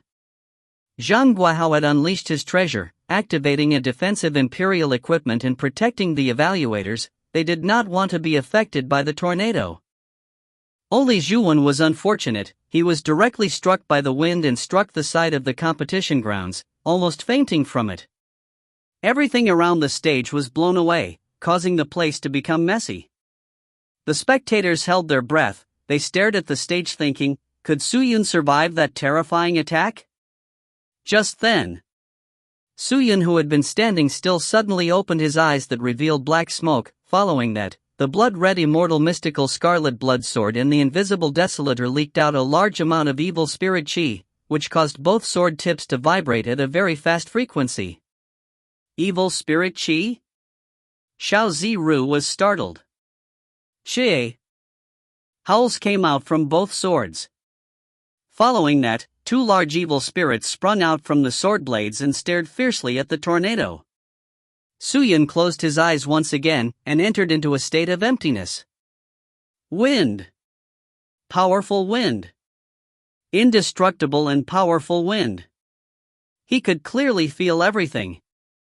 Suyun calmed his heart down and relaxed his state of mind to its maximum, then slowly opened his eyes. Although it was only a second, but to him, it felt like a long time had passed. Li Changzai's tornado rain strike had arrived. He raised both swords once more, and like the previous battle with the blade sword Saint of War, Shenwuya, he started to portray a stance of clumsiness. His right hand would slash down occasionally or sweep horizontally, while his left hand would thrust forward slash in a slanted motion. His steps became wide, occasionally he would leap to the left or slide to the right. His exaggerated movements made everyone watching become tense. But it was all an illusion. In reality, Suyun had long started his fervent attacks of sword. Both of his hands were like robots, fully unleashing slashes after slashes, his movements overlapping each other. That was why it produced the illusion. As for the two evil spirits, they both formed a gigantic pitch-black wall of evil swords, and when the tornado struck the wall, it was unable to inch forward. It simply clashed with the wall, forming sounds of clashing metal that transformed into ear-piercing chi sounds, like ferocious beasts roaring and fighting. Countless of spectators had to cover their ears as the sound was too annoying. But majority of the spectators were too immersed in the battle that they had ignored everything else. Suddenly, clang! Li Changzai, who was spinning, suddenly stopped. He leapt backwards and distanced himself at about 10 m away from Suyun, and stood there. Seeing that, Suyun immediately stopped his movements. However, he did not look at Li Changzai, but instead, looked above him. The Li Changzai that had leapt backwards was an illusion. The real Li Changzai was already in the air and was about to attack. I never thought that my tornado rain strike would be useless against you. Suyun, you are truly powerful, take this strike of mine. Swift dragon devouring the world. Li Changzai bellowed. Both of his hands had held on the sword hilt, spinning while aiming straight at Suyun. The sword tip unleashed a large tornado that flew at Suyun. But Suyun was no longer willing to defend. He stared at Li Changzai and tightened his grip on both swords, like he was learning from Li Changzai. Both of his feet suddenly spun, causing his entire body to spin. Whoosh! Evil spirit chi surged out from his body and covered his entire body. Transforming into a gigantic evil spirit, he collided into Li Changzai. Roar! The evil spirit shrieked. Evil sword technique. Suppressive evil shadow slash. Li Changzai's eyes widened as he stared at the evil spirit's mouth that suddenly released many swords that were spinning at quick speeds and devoured all of his sword attacks. Chi chi chi chi. 3 high-speed rotating swords spun so fervently that sparks were produced, resonating with spirit chi. It produced explosions in mid-air. Li Changzai held onto his sword tightly.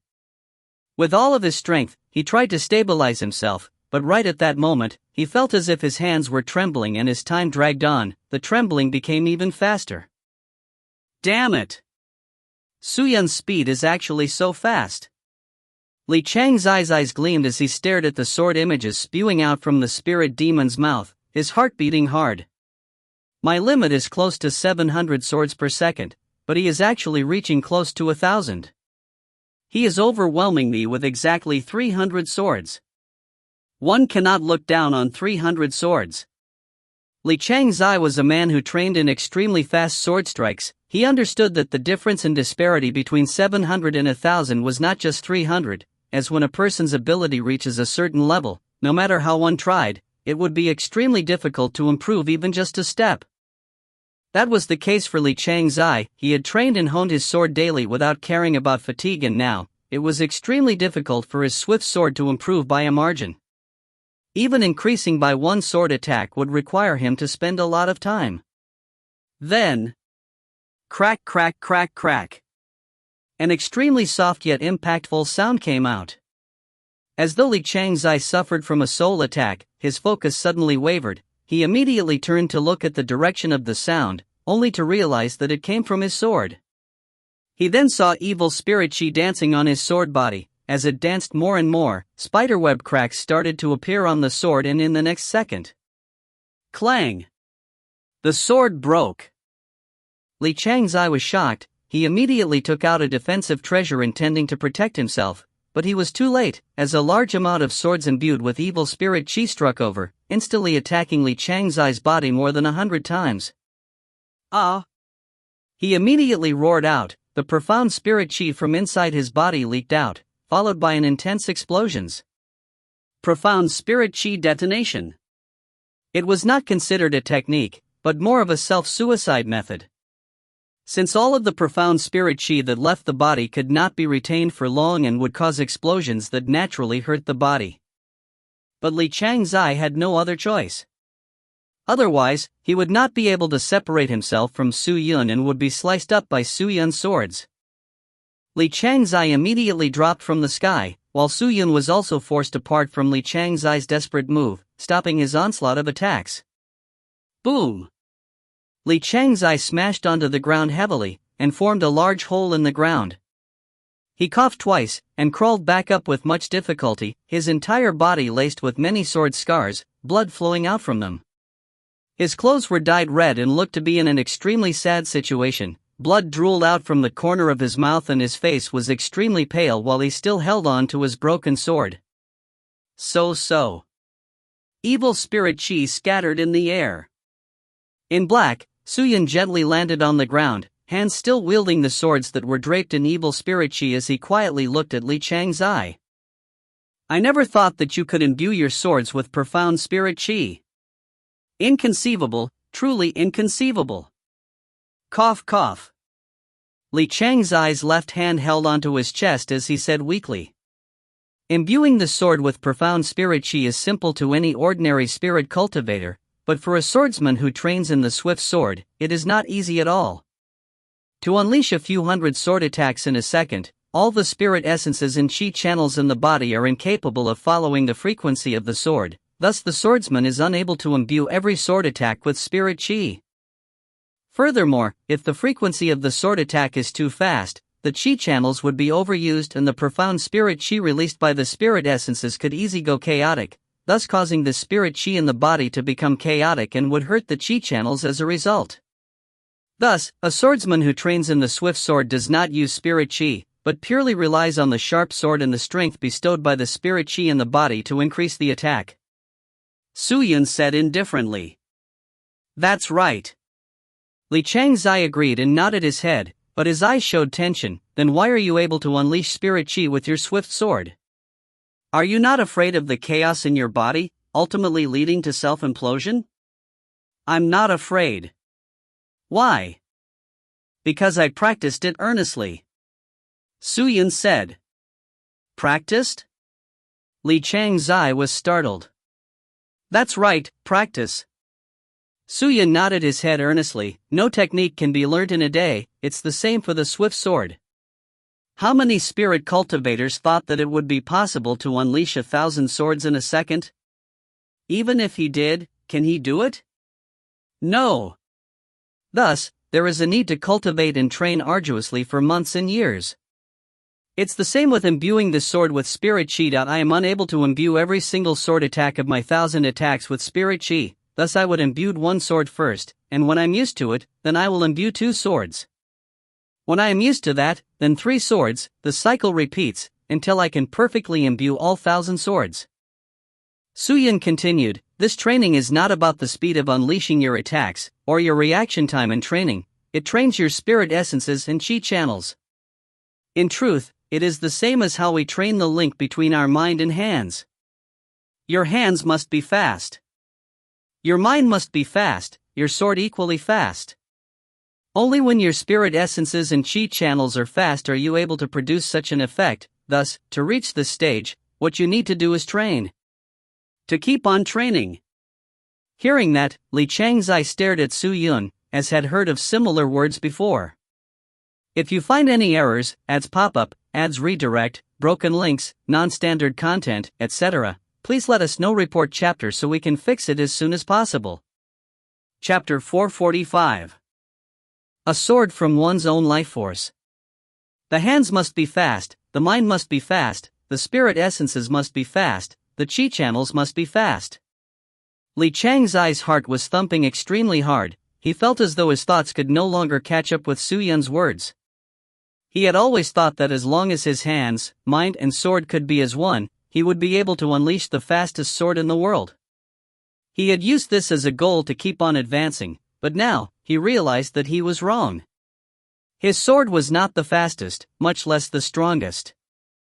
He finally understood that his knowledge on all of his effort, strength, and even his sword, had been too little. I have to admit, Su Yun, you have attained a realm even higher than mine. But as a swordsman, how can I admit defeat so easily? Li Changzai spoke weakly. He raised the broken sword in his hand and took a deep breath, then retrieved a crystal glass from his spatial bag. After shattering it, he grabbed the powder-like light aura and scattered it all over his sword. His eyes revealed a trace of decisiveness. It was a technique of last resort. Su Yun watched on quietly, not taking the opportunity to launch an attack at Li Changzai. Seeing that, Li Changzai's eyes revealed gratitude. Thank you, Su Yun, you have given me the dignity of a swordsman. There is no need to thank me, I just want to know the limit of your sword.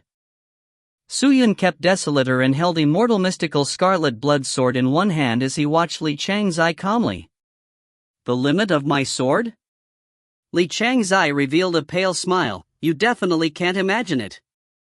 Upon saying that, Li Changzai's expression suddenly became sinister. He grabbed onto the hilt of the sword that had been smeared with the strange powder and directly thrusted it into his heart. Poochie!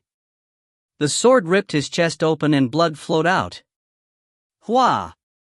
All the spectators flew into an uproar as countless of them stood up, everyone looking at Su Yun in shock, confusement and loss. Why did he do that?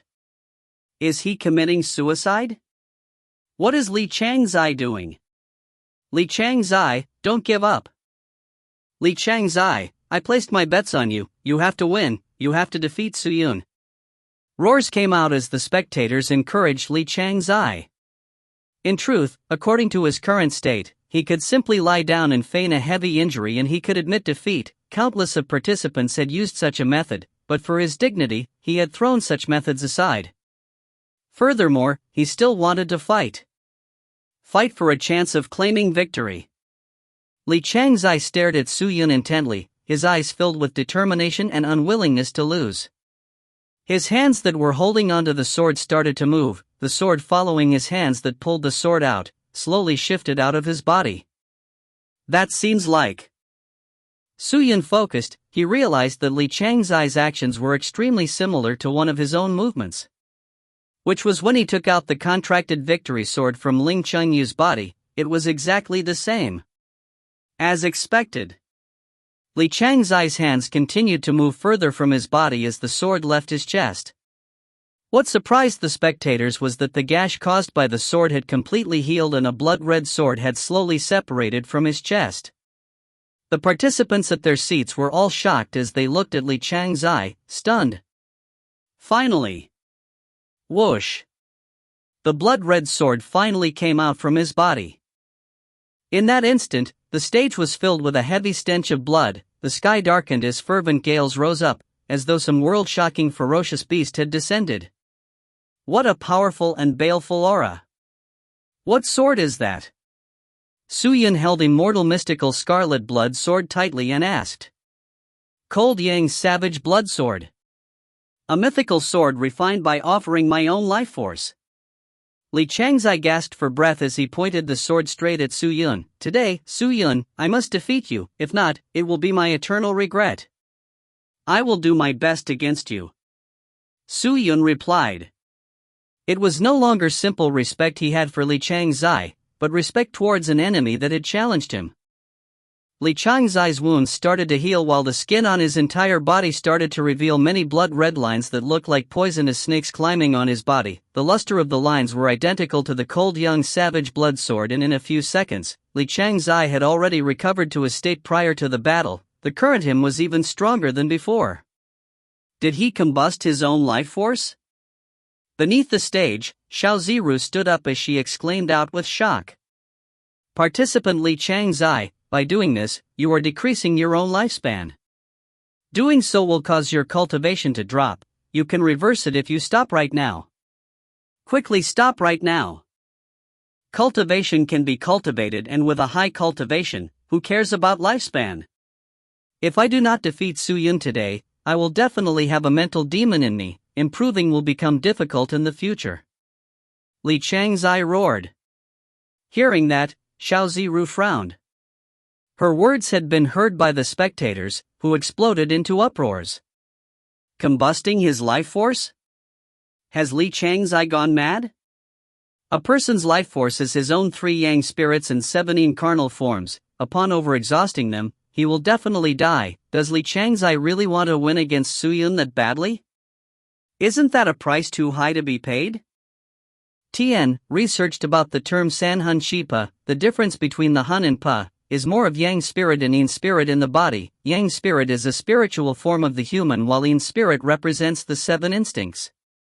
The gains for Li Changzai receives by doing this doesn't make up for his losses at all. Countless of people were disagreeing with Li Changzai's actions. They were shaking their head in pity. Without his talent, along with his receding cultivation, he would eventually lose everything. For a genius to fall like that, regardless of whether Li Changzai was the victor or loser of the round, he would still be the ultimate loser. But despite all the voices and clamor all around him, Li Changzai did not care. In his current state, he only had Su Yun in his eyes, with only one thought in his mind: to defeat him. Finally, Li Changzai could no longer suppress his emotions. With a sinister look, he flew forward like a gust of wind, his sword parallel to the ground as he thrust it at Su Yun. But just as he was about to approach Su Yun, his body suddenly froze.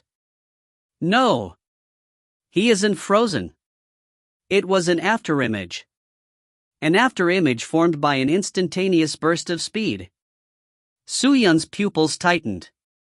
When Li Changzai got near him, he suddenly increased his speed by more than 10 times, forming an afterimage that made it look as if he was in front, but in fact, he had long appeared behind Su Yun.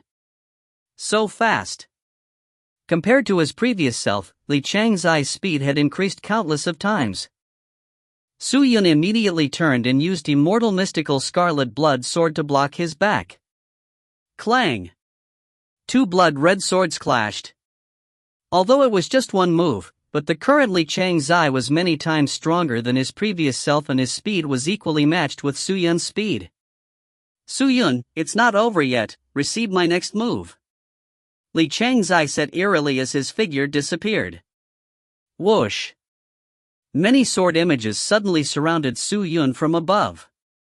What a powerful momentum! Su Yun's figure exploded as he directly shifted himself to the side to avoid the attack.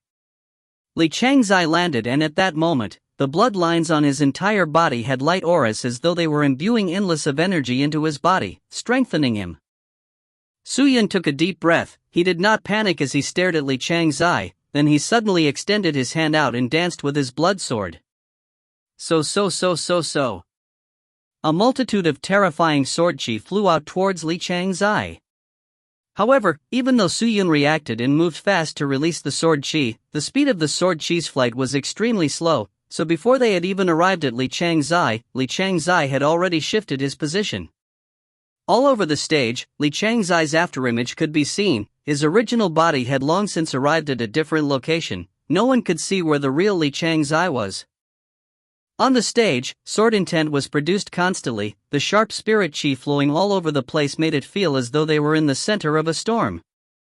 Although Li Changzai's attacks were powerful, he was in the same state as Su Yun. It was difficult for him to touch his opponent. Su Yun was not slow either. Every time Li Changzai's attack approached, Su Yun was able to avoid them with ease. Li Changzai had tried attacking consecutively a few times, but to no avail. He knew that he could not maintain his current state for too long, thus he stopped and bellowed, "If this continues, it will only waste our time. Su-yun, I will be using my ultimate technique." Ultimate technique? Su-yun frowned. Li Changzai suddenly retreated to the side of the stage as he stared at Su-yun while thrusting the cold young savage blood sword straight into the ground. Whoosh! The blood-red sky suddenly split apart in a dazzling red beam of light to descend straight at Su-yun. A powerful destructive force descended from the sky, and inside the light aura was over 1 billion thin swords that looked like needles flying down from the sky with intent to kill. Anyone who looked at the light would immediately be drowned in fear. Su-yun immediately dodged. When the beam of light struck the stage, it instantly produced a hole right into the ground that was bottomless. What destructive power! It's too terrifying. If a person is struck by it, will they become ashes? Will their spirit and soul dissipate? Is this the might of a life force weapon? I think that a 6th stage spirit master cultivator will not even be able to withstand one strike from it. All of the spectators spoke with lingering fears. A few of the participants who were near the stage immediately turned and fled back to their own seats, which were situated further away, afraid to lose their lives. When the attack did not hit, Li Changzai held onto his sword again and activated the attack. The blood-red sky dome released yet another beam. Boom! Boom! Boom!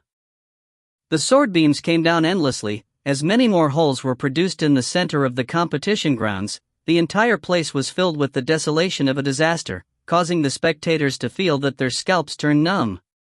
The power of the technique was too strong and was not something anyone could withstand. Su-yun, who was constantly dodging, looked up to the sky, his mind quickly formulating plans. Right at that moment, a gale of winds suddenly blew over. Su-yun tensed up and immediately raised his sword to block. Clang! His sword seemed to have struck something hard. When he looked, he realized that Li Changzai had unknowingly attacked him. While controlling the bizarre mystical technique to unleash the beams to attack Su-yun, he would hold onto his sword and attack. His sword attacks became faster, while the frequency of the beams also became faster.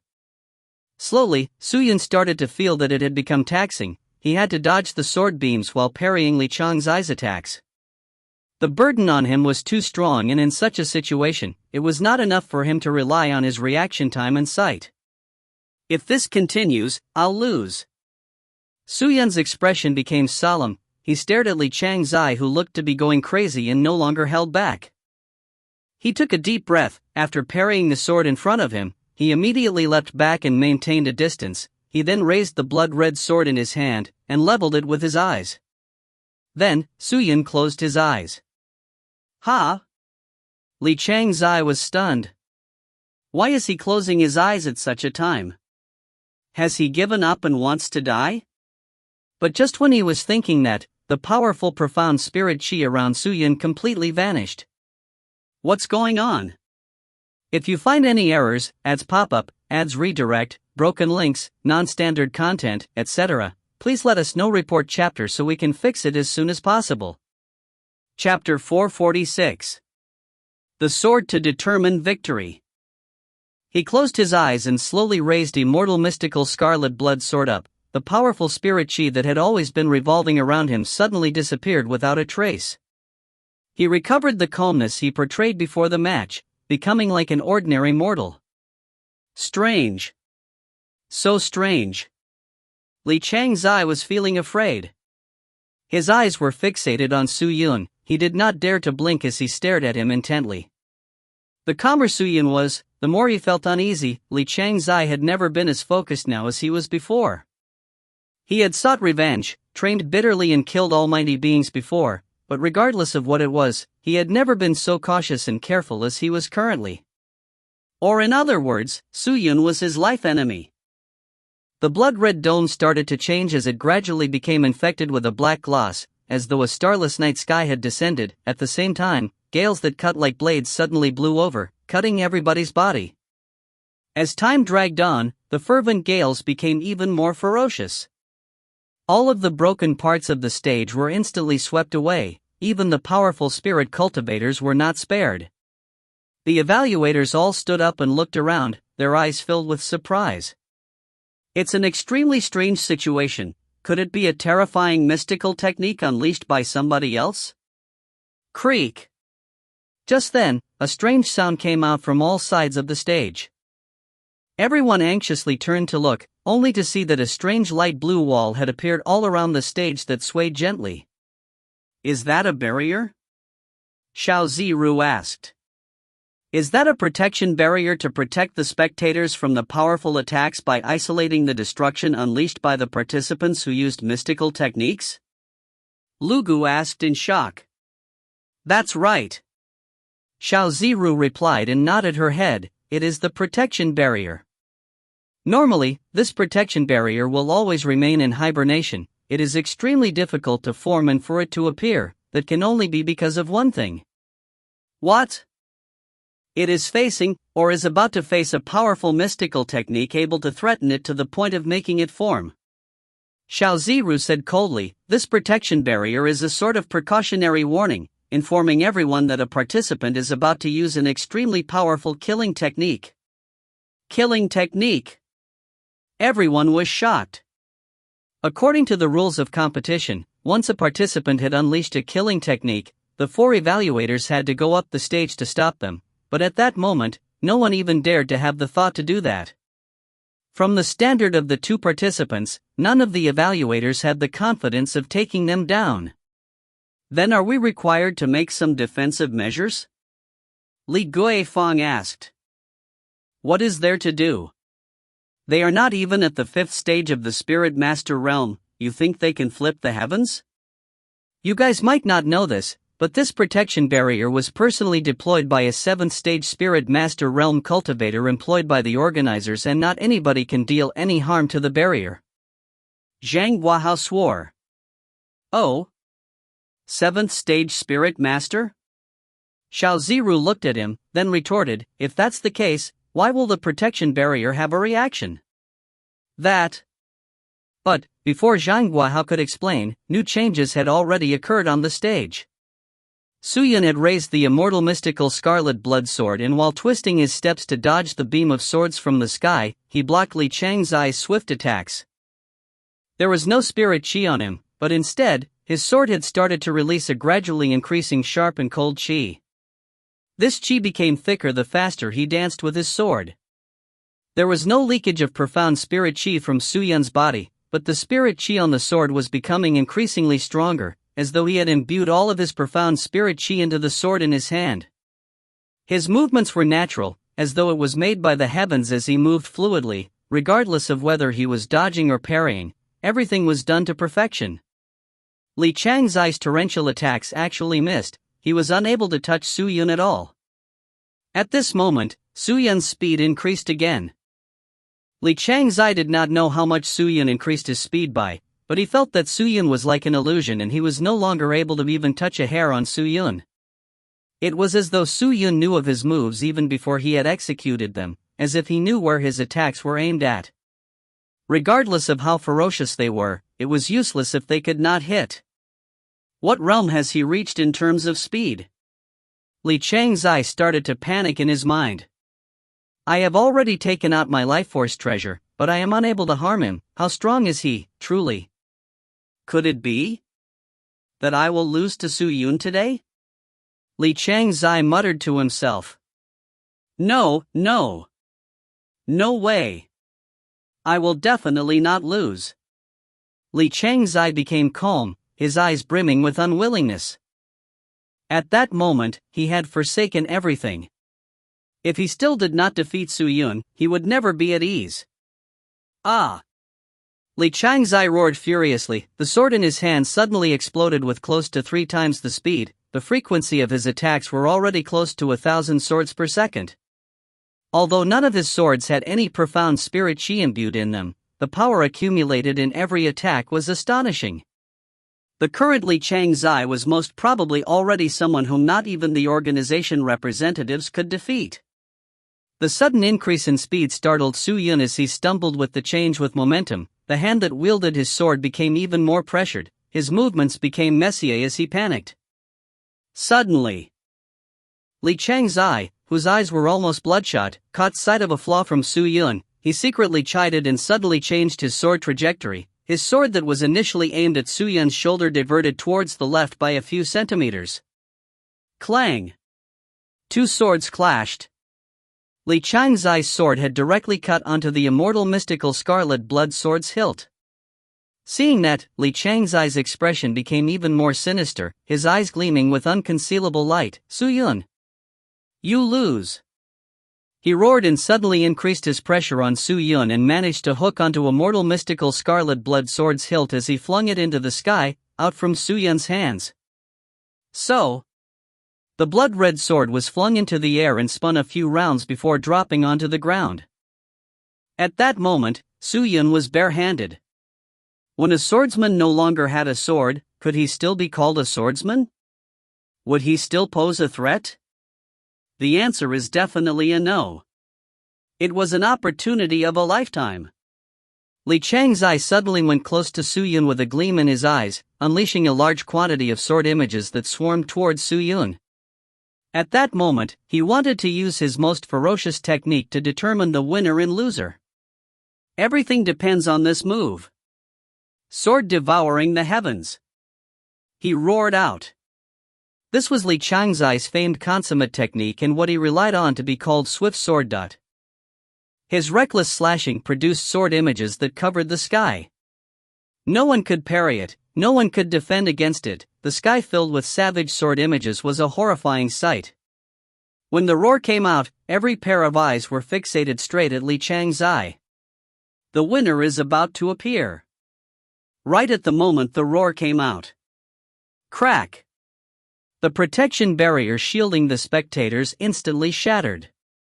Followed with that was a clear voice. Single sword rising wind.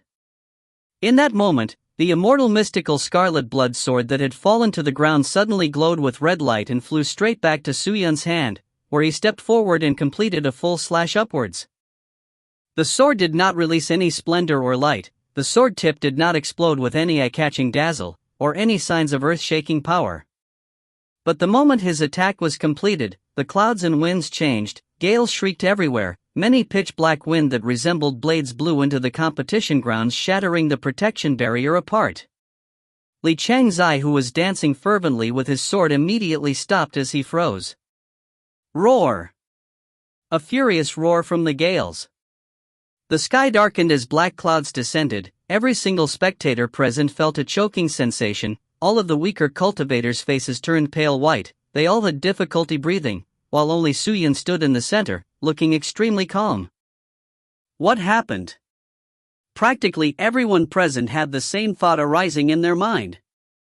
Seeing Li Changzai frozen there, Su Yun turned his hand and kept the red sword back into the sword sheath. He stopped his profound spirit chi and dispelled the single sword rising wind. The protection barrier was completely destroyed, and not only that, even the entire stage was shattered into smithereens. Su Yun did not complete the single sword rising wind, as there were too many spectators. Holding back would be advantageous for him. Furthermore, his battle against Li Changzai was not like facing against Feng Mo Chang or other experts. Unleashing the technique to such a degree was sufficient. Chi chi chi chi chi chi. Right then, the blood-red sword in Li Changzai's hands shattered, finally transforming into blood-red liquid that fell to the ground. Ugh! Li Changzai anxiously held onto his chest as he spat out blood. He retreated a few steps as he swayed greatly. He saw it. Su Yun's attack was not aimed at his body, but had completely destroyed his sword. With his sword destroyed, the user had been defeated. By using the treasured sword produced from his life force, it was Li Changzai's most powerful strength. With the sword destroyed, he had no hopes of winning. The victor had been decided. So powerful. Li Changzai supported himself on a boulder at the side of the stage. He wiped the blood from the corner of his mouth and said weakly, "Su Yun, amazing, amazing, it was truly amazing for you to be able to unleash such a heaven-defying sword strike. I, Li Changzai, has lost to you completely and convincingly." Su Yun did not say anything. Li Changzai held onto his broken sword, seemingly having difficulty with just standing. "Can you tell me the name of that technique?" He had a gaze of anticipation. Single Sword Rising Wind. Su Yun spoke the name out calmly. Single Sword Rising Wind? When Li Changzai heard the name, he muttered it to himself, his mind replaying the scene where the heaven-defying attack was unleashed, his eyes filled with immense shock. Single Sword Rising Wind, Single Sword Rising Wind.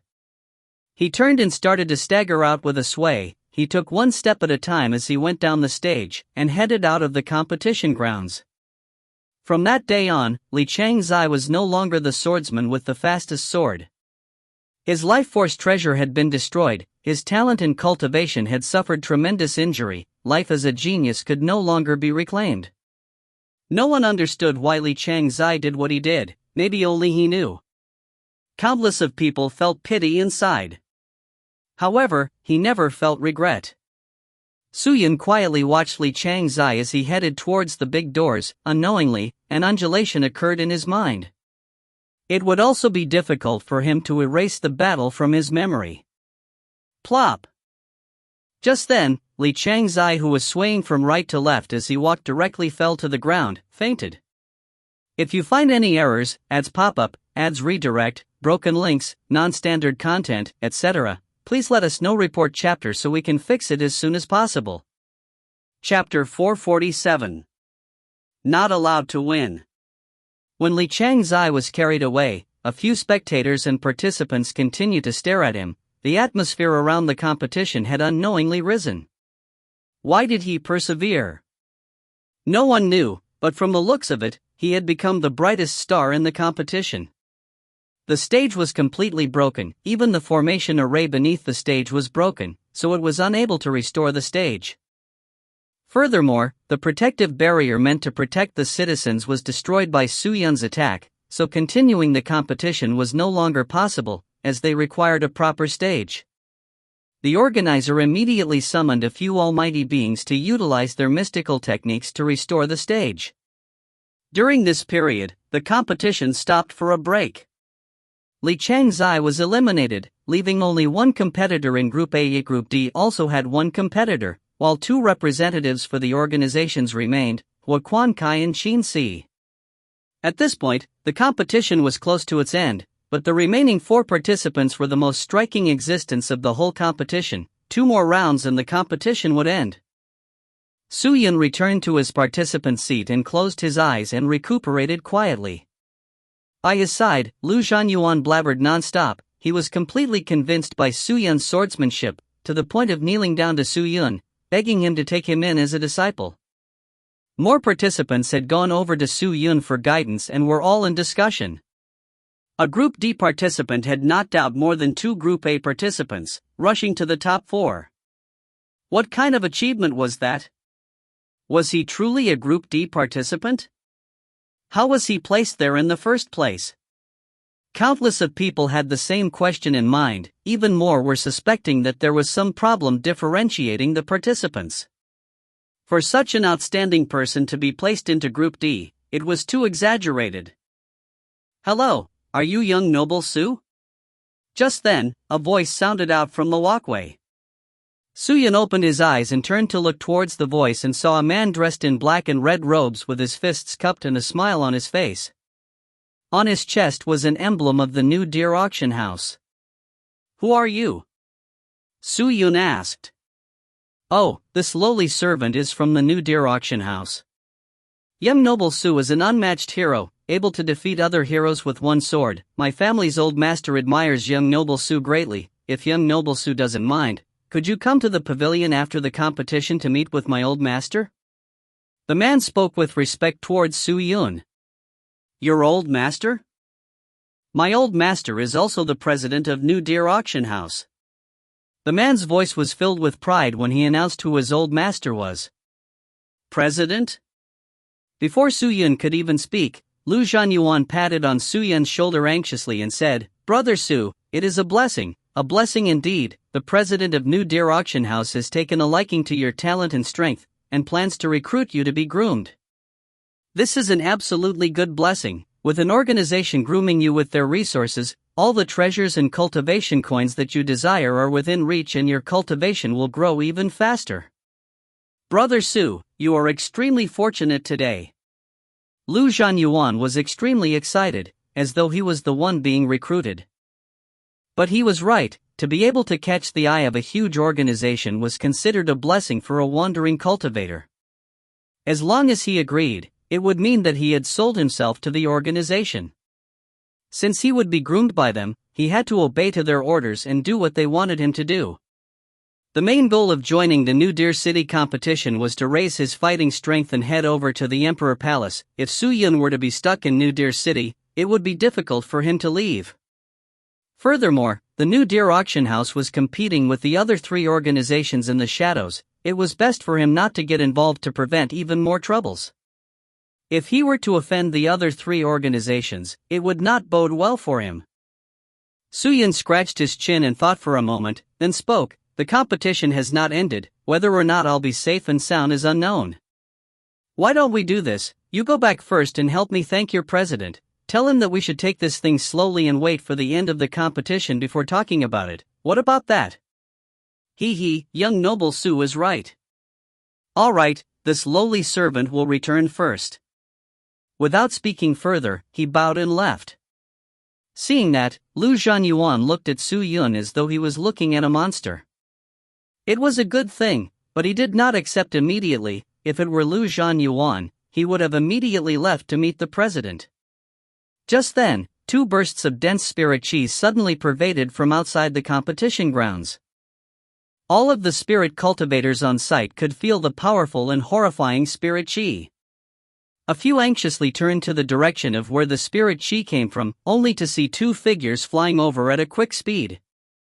Both of them were dressed in colorful robes and were extremely striking. One man and one woman of about 40 years old, one wielding a sword while the other wielded a cane. The 2 of them were very powerful. On their chests were identical logos, New Deer Auction House logos.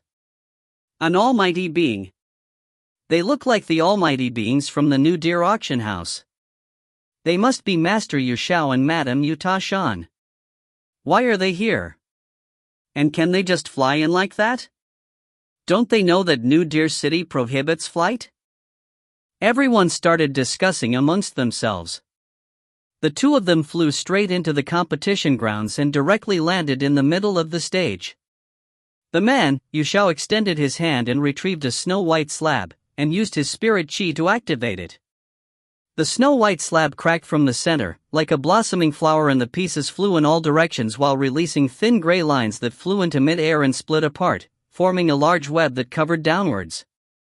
After the strange spider web connected to the ground, its appearance started to change, secreting a large amount of liquid.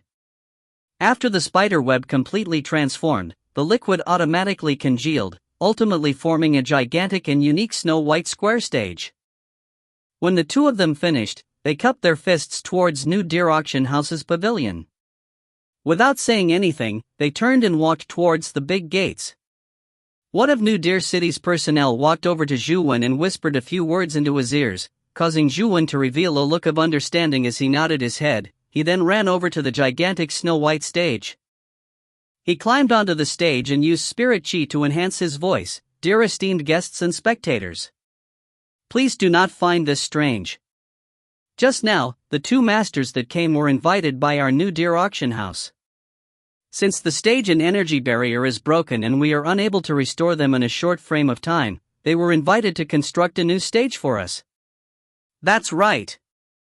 What you see here is a gigantic stage, which was sponsored by the New Deer Auction House and is called Snow Jade Space.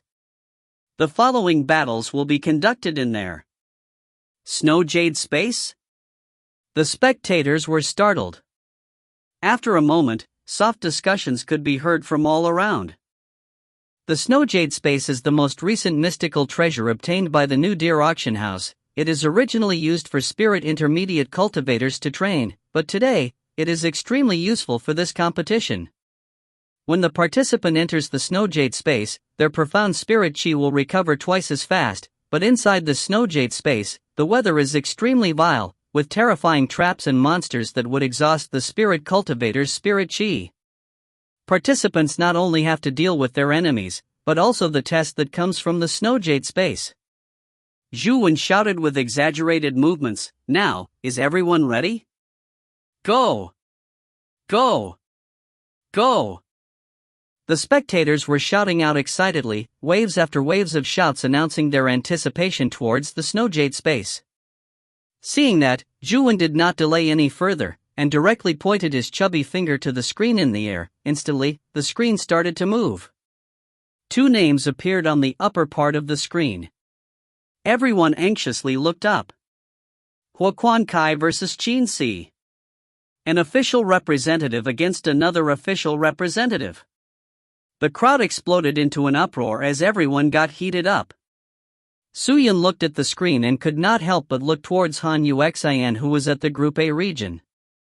Since it was Huaquan Kai against Qin Si, then without question, the next match would be Su Yun against Han Yuxian. Brother Su, do your best. Although Miss Han Yuxian is very powerful, I believe that you will definitely win. Lu Zhanyuan spoke softly. Really? Su Yun turned and looked at him. Of course. Lu Zhanyuan puffed his chest out and spoke with a serious look on his face. Alright, then you can go and bet 500,000 cultivation coins on me winning. About that, Lu Zhanyuan's face immediately turned red. In the previous few rounds, when he saw Su Yun betting on himself and earning buckets after buckets of cultivation coins, he also followed along to bet on Su Yun, but he played it small and had amassed quite a few thousands of cultivation coins. But in the next match, he did not have the confidence he had before. That was because Su Yun's opponent was the number 1 cold sword Han Yuxian. In terms of strength, she did not lose out to the official representatives. Seeing Lu Zhanyuan hesitate, Su Yun shook his head. He took out his cultivation coins card again and handed it over to Xiao Xiu. Please bet it on me winning. Yes, young noble. Xiao Xiu laughed and curtsied. Seeing that, Lu Zhanyuan's face was a mix of white and red, perspiration started trickling down his forehead as though he was struggling with a mental battle within himself. After a long while, he finally took out 100,000 cultivation coins card with trembling hands and stammered, "T then help this young master B bet 100,000. Xiao Xiu nodded her head and accepted the cultivation coin card. Lu Zhanyuan looked as though he was unwilling, as he stared at the cultivation coin card in Xiao Xiu's hands for a long time before retracting this gaze. Seeing that, Su Yun did not know whether to laugh or cry. Clang! Just then, the competition round began. Qin Si and Huaquan Kai had entered the snow jade space at the same time. Upon seeing each other, they did not say a word, but instantly started fighting. Many different lights formed by mystical techniques constantly exploded within the snow jade space, revealing the intensity of the fight. Su Yun stared at the snow jade space, wanting to see the uniqueness of the mysterious snow jade space. Just then, someone patted on his shoulders a few times. Su Yun turned to see that there was a man standing behind him without him knowing, dressed in flowery robes, looking like a rich man. He had a protruding mouth like a monkey and was skinny and tall. He had a birthmark at the corner of his mouth with extremely small eyes. He was smiling towards Su Yun, but did not display any courtesy or sign of respect. Who is this? Is he someone else from another organization? The new deer auction house already sent a person after all. Su Yun thought for a moment, then asked, "Who are you?" "Me?" The man had his hands folded across his chest as he smiled. "Who I am ain't important. What is important are the words that my family's young master had me bring over to you, Su Yun." Su Yun frowned. What did he say? The man was smiling with his eyes, but he whispered softly in Su Yun's ears, "You are not allowed to win against Miss Han Yuxian. If you find any errors, ads pop-up, ads redirect, broken links, non-standard content, etc., please let us know. Report chapter so we can fix it as soon as possible." Chapter 448. The Battle Between the Officials. Not allowed to win against Han Yuxian? Su Yun frowned. He stared at the man. "Who is your young master?" "Someone you can't offend." The man did not speak further. He chuckled, then patted Su Yun's shoulder again, revealing a cheeky smile. He turned and left. Su Yun watched the man leave. After walking through the walkway, he reached an exquisite private room, and after cupping his fists and bowing, he entered. The private room was luxurious. By the door stood two maidservants. The door itself had an array formation, where the key to activating the formation was already taken by the guest inside. Aside from the guest, no one else could open the doors. This was specially used by the organizers to attract rich guests. "Brother Su, what's wrong?" By his side, Lu Zhanyuan looked at him suspiciously. "Zhanyuan, do you know who is in that room?" Su Yun pointed to the room at the end of the walkway. "That room? I don't have the specifics, but I heard from a few New Deer City participants talking about it before. They said that the person is a noble guest invited by New Deer City's city lord, with an extremely huge identity. I think that ordinary people dare not provoke that guest."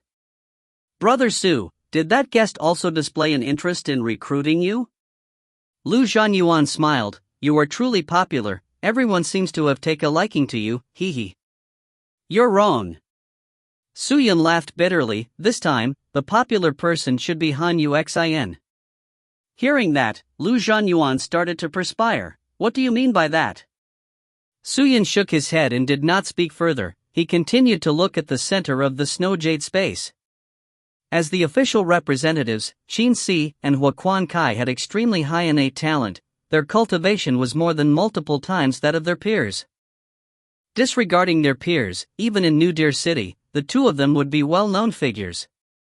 The two of them were recruited by the organizations, thus were covered with high-grade treasures of at least the sage level. They might even have imperial equipments.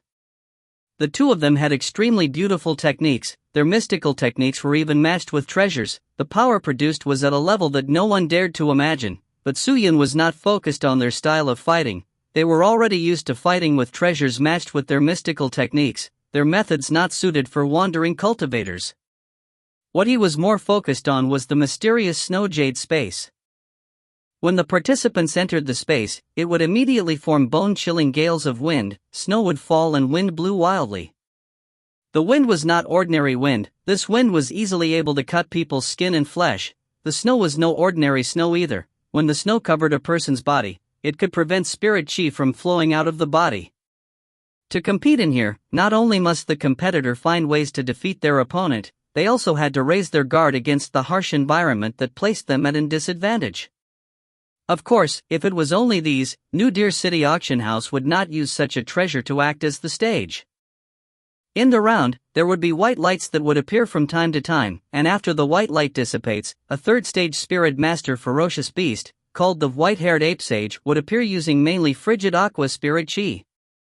This white-haired ape sage did not have much destructive capabilities, but its most terrifying technique was being able to summon and manipulate the wind and snow to target the participants, bringing forth a lot of trouble. The white-haired ape sage suddenly appeared beside Qin Si. It extended its massive fists and struck its own chest. Following that, it opened its mouth and took a vigorous breath in, which instantly pulled all the wind and snow inside the snow jade space into its mouth, causing the wind and snow to stop. The white-haired ape sage then exhaled it towards Qin Si. The snow and wind transformed into a snow dragon that flew at Qin Si. Seeing that, Huaquan Kai immediately took the opportunity and increased his attacks, perfectly taking into considerations the white-haired ape sage's attack. Whoosh! Being caught off guard, Qin Si was struck directly in the body by the wind and snow, causing him to turn completely into ice. "That's great!" Huaquan Kai chuckled. He opened up the fan in his hand, where the tail of the fan actually turned into a blade which slashed fiercely towards Qin Si's neck. A deadly attack. But in a battle between the representatives of the organizations, no one would stop until their opponent was dead. Even with the evaluators there, even the crowds felt that it was considered a norm. Crack! Qin Si, who was being frozen into an ice statue, had his head sliced off immediately. But when his head landed, the ice sculpture shattered and transformed into powder. A false body? Right at the moment when Huaquan Kai's eyes constricted, a surprise attack was launched from behind him, causing him to be flung out straight for the white-haired ape sage. Unknowingly, Qin Si had actually appeared behind Huaquan Kai. It was a spectacular counterattack. Upon seeing Qin Si, the spectators flew into an uproar. All of the participants also praised his move, everyone noting the beautiful counterattack. The white-haired ape sage immediately locked onto the closer target, Huaquan Kai. It opened its mouth once again and inhaled in the snow and wind, then spat it all out furiously. Huaquan Kai's face looked anxious. He immediately unleashed his defensive treasure, which formed a layer of thick black armor on his body that looked like a skin made of iron, covering him up tightly. With the snow and wind on him, Huaquan Kai had difficulty moving. Qin Si took the opportunity to chase and attack, unleashing 18 palms at Huaquan Kai. Every single one of these palms contained earth-shattering might, which instantly dispersed the snow and ice on Huaquan Kai's body and formed many handprints dented into the iron skin covering him. Huaquan Kai's face turned white, his mouth started flowing with blood. He had instantly fallen to a disadvantage. Huaquan Kai, you can do it. Qin Si, defeat him with one move. Kill him. Quickly. The crowd was extremely roused. Huaquan Kai was forced into such a desperate strait because of the white-haired ape sage and Qin Si's pincer attack. He gritted his teeth while staring ferociously at Qin Si. He no longer held back. With a low growl, he unleashed his famous consummate technique. Dance of the Heavenly Fan. Huaquan Kai's entire body unleashed a powerful shockwave that pushed the man and ape away. Huaquan Kai escaped danger, but he was not anxious to leave the bad position, holding onto his fan tightly. While staring at the tip of the fan, his hand moved like a golden snake, gently swaying as it oscillated continuously. The fan subsequently appeared to release spirit chi. Suddenly, Huaquan Kai's arm extended out straight, his expression warped, as though he had unleashed all of the power in his body and flicked the fan up into the sky. Whoosh! The dense clouds in the sky ripped apart as a gigantic fan made out of light descended and smashed to the ground in front of Huaquan Kai. This fan of light was more than 10 m tall, with a width extending close to a 100 m, almost extending out of the snow jade space, like a large blade slicing part of the dome. Huaquan Kai's eyes released a penetrating light, his hand was enveloped with a halo of blue light. He started to move his legs, striding in a serious manner. In his graceful dance, the fan in his hand started to move in an enchanting manner. Whenever he raised up his fan, the gigantic fan of light would sway as well. Huaquan Kai was in control of it. The gigantic fan of light slashed at Qin Si. Seeing that, Qin Si immediately dodged. Boom! The entire ground trembled. The snow jade space was like a small boat inside a heavy storm, swaying incessantly. The area where the large fan of light had struck formed an extremely deep gorge which unleashed a powerful destructive force, forcing the white-haired ape sage that was closer to Huaquan Kai to be instantly flung out. What a terrifying force! If it were any human that was struck by it, they would instantly die without a doubt. With the standard of all the previous participants, no one would be able to take on Huaquan Kai's technique. Qin Si frowned, he stared and focused at the fan in Huaquan Kai's hand, and with a snort, he rushed over. From his movements, it looked as though he was prepared to do something to the fan, but Qin Si had truly seen through it. His reaction speed was also very quick. The powerful and destructive fan of light was truly controlled by the fan in Huaquan Kai's hands. But Qin Si did not understand one thing. It was that the fan held by Huaquan Kai could not be taken that easily. Huaquan Kai moved agilely and steadily. When Qin Si approached him, he turned around and in an instant, landed at the side of the snow jade space, instantly pulling away from Qin Si. What a beautiful movement technique and what stunning attack! Huaquan Kai's dance of the heavenly fan is truly unordinary. I never thought that a man can also dance so gracefully. It is a pleasing performance. Beneath the stage, Lu Gu could not resist but praise out loud. That's right, even though he is a representative of one of the official organizations, even I might not be able to defeat him. Zhang Guahao added. Everyone else nodded. Even the evaluators could only be spectators in such a level of fight. It seemed like it would not be easy for Qin Si to win the fight.